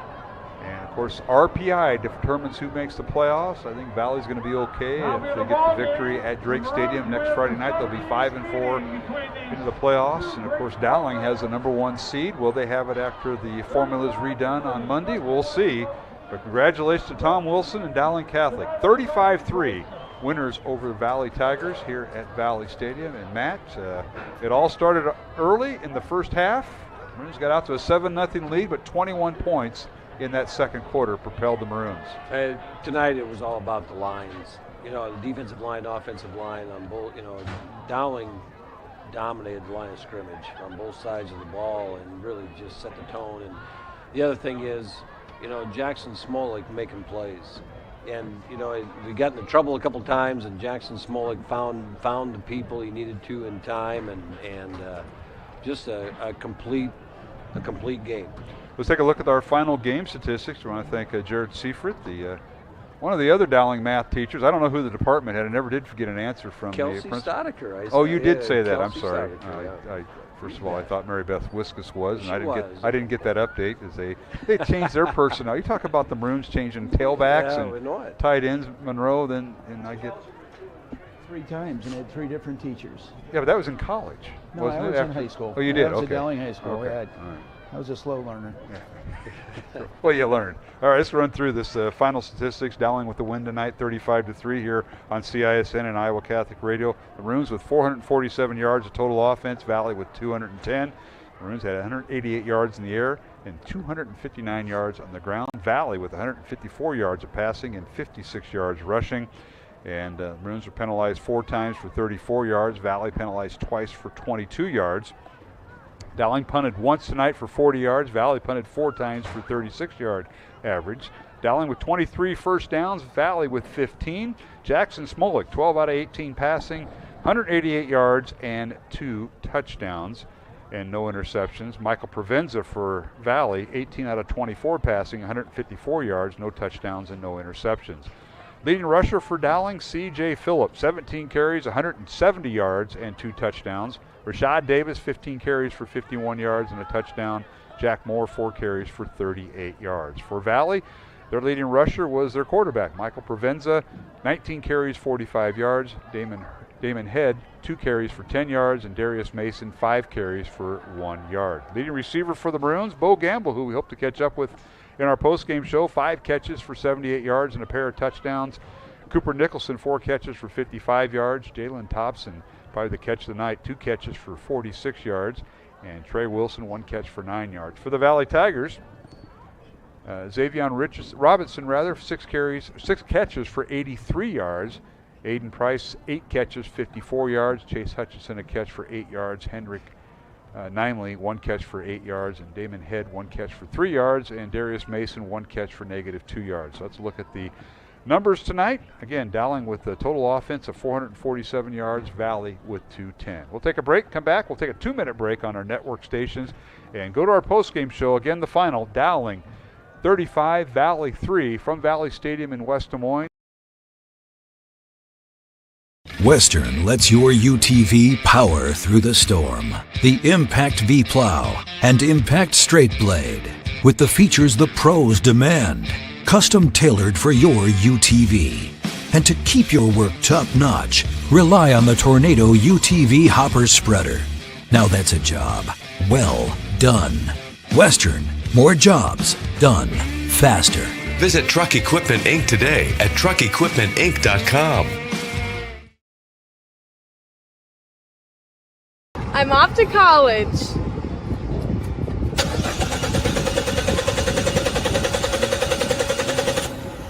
Oh, rats! Hi, Joe the Car Guy with a reminder. Before you send your kids off to school, set up an appointment with Westside Auto.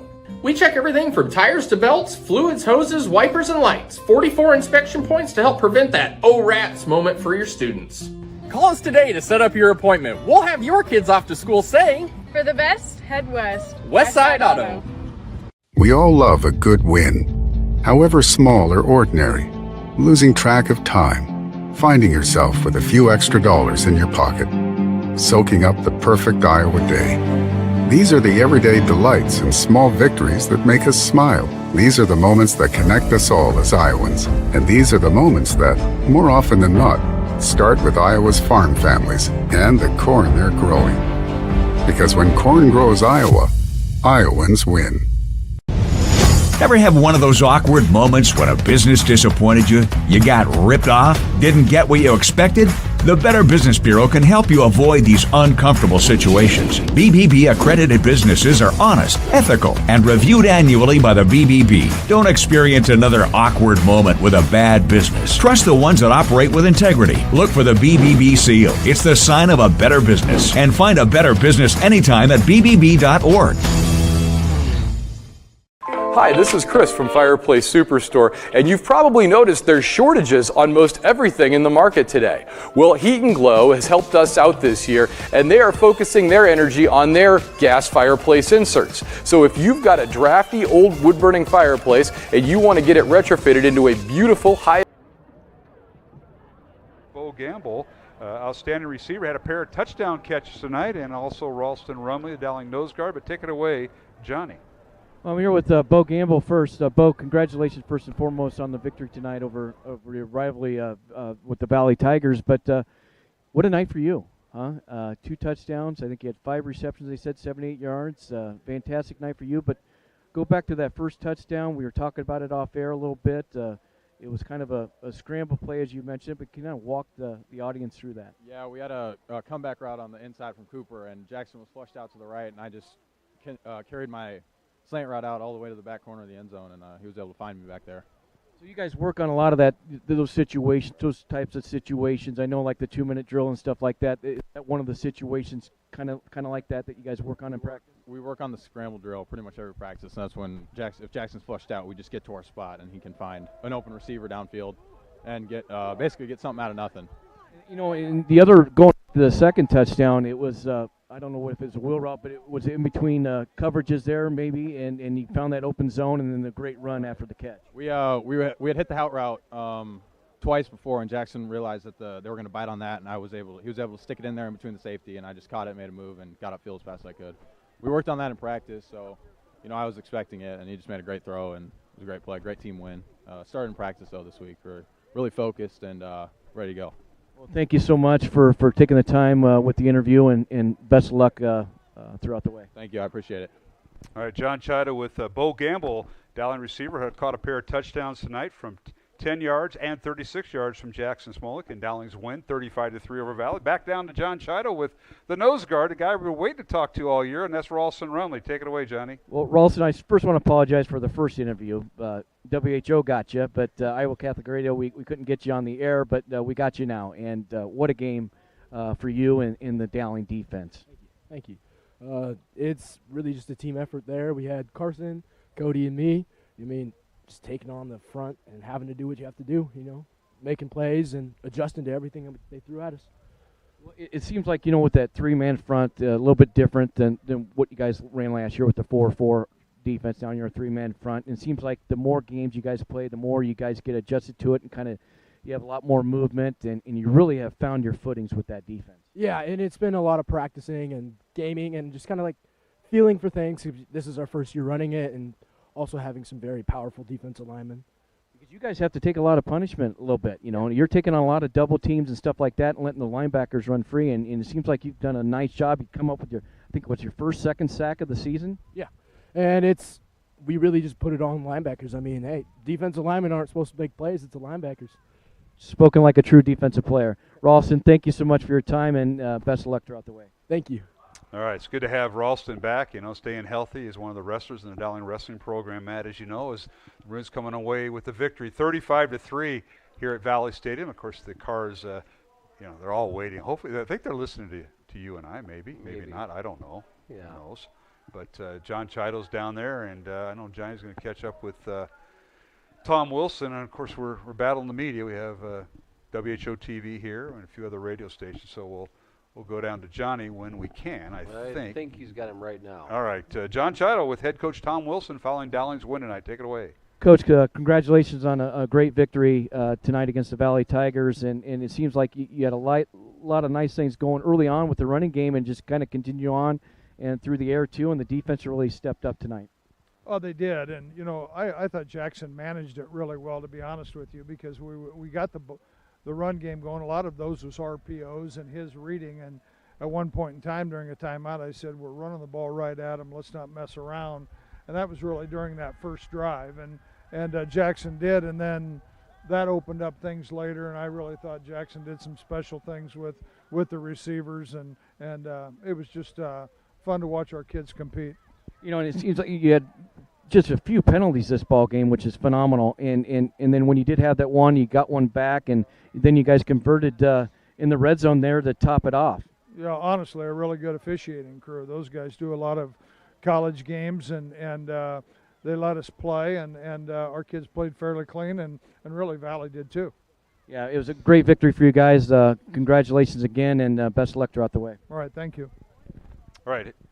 John Chido with head coach Tom Wilson on the field as Dowling's win tonight. I want to thank Johnny for those interviews. Ralston Rumley, Bo Gamble, and head coach Tom Wilson.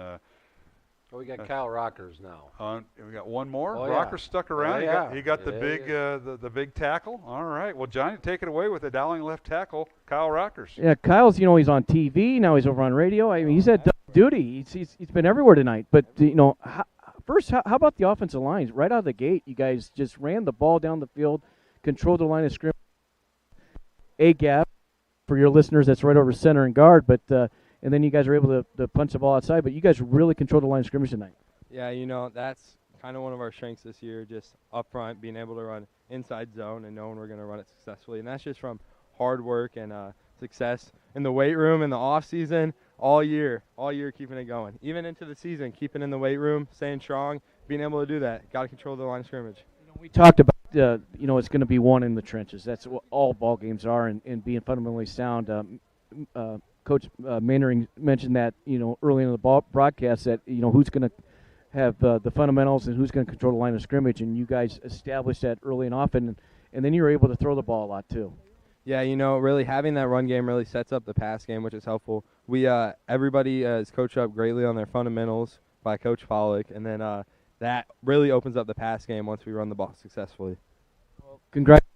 It's a big rivalry, and it's a big week, and you guys really went through the whole week, conferences and stuff like that, and you were still able to stay focused. Yeah, it felt great coming to school today, watching some movies, and then just staying in our routine. That's why we do it, just to stay in the routine, and it was a great week. Great win tonight. Well, thank you so much for your time. Thank you. All right, John Chido, great interviews tonight. You throw in Kyle Rockers, the left tackle, and that's a pretty good group to talk about, and a nice win. It's been a tough week, You had conferences this week for Dowling. You talk about routine, and Rockers kind of mentioned that when Kyle got on with Johnny, Matt, staying in that routine, even though the school is, going through conferences and a different schedule. They stayed on point. They did. I know, Coach Wilson, we were talking about this earlier this week, is, you hate to have these day offs, on a game day. And, we were talking about it. He said he was going to let them sleep in a little bit, but I think they got them up around 10 or something like that. They had to be in and check in. I've heard of coaches, get them up at 8, do something so they're on their normal pattern. And it is always a little different when you have a no school day. But, this team is hitting its stride. And, they didn't miss a beat tonight. They got off to a great start at halftime. And all right, so we got to do a couple things. Since we're on the simulcast, we got to say goodnight on TV. So then we got to do it again on radio. So that's kind of so. Our guest tonight in the booth has been Ken Monroe. Ken won the men's stag a few years ago with Iowa Catholic Radio. That happens like the Wednesday after Labor Day, and I know you were out there just kind of hanging out, and all of a sudden The winner is Ken Monroe, and I appreciate your donation and support of Iowa Catholic Radio at that time, Ken. Well, I've been back since. I just yes, you have. I don't think they've had it. They've offered it again since then, but I'm sure they will. But it was. I got to say, it was a lot of fun sitting up here with you guys. Really well-run professional organization. It's speaks well for Dowling High School, and it really speaks well for Catholic Radio. Well, thanks to you, your family, longtime supporters, longtime participants, school athletics. The Monroe family is legendary, led by your mom and, of course, your late father. But your mom, Pat, is just a tremendous. I call her the institution because how she tolerated all you kids. I don't know how that works, but well, a lot of prayers. She had 6 kids in 4 years, and then we had the accident a few years later, and so it's kind of funny. We came here. My dad got transferred here in 1964. No family. And we have a lot of family here now. Absolutely. Well, thanks for sitting in. We got to say so long Alrighty. on the TV side. Our thanks to all our guests that were with us tonight, including Mary Beth Wiskus, the volleyball coach, Kenzie Dean, and Sophia Eibach on the volleyball team. Our shout out to John Sarcone, retired Polk County attorney. We want to mention that before we get off the TV side. So thanks to all that, and thanks to the crew on the CISN part, our producer, he does a great job, Sean, and Gracia, along with AJ Laporte and Jose Guzman. Thanks for all they do, and of course they'll be with us next week. That'll wrap things up tonight on the TV side for CISN. Final score, Dowling 35, Valley 3. This is Mark Amadale for Matt Mandring and John Chido and Ken Monroe, and we'll take a break on TV and radio. We'll be back with final thoughts on radio after these messages on Iowa Catholic Radio and CISN.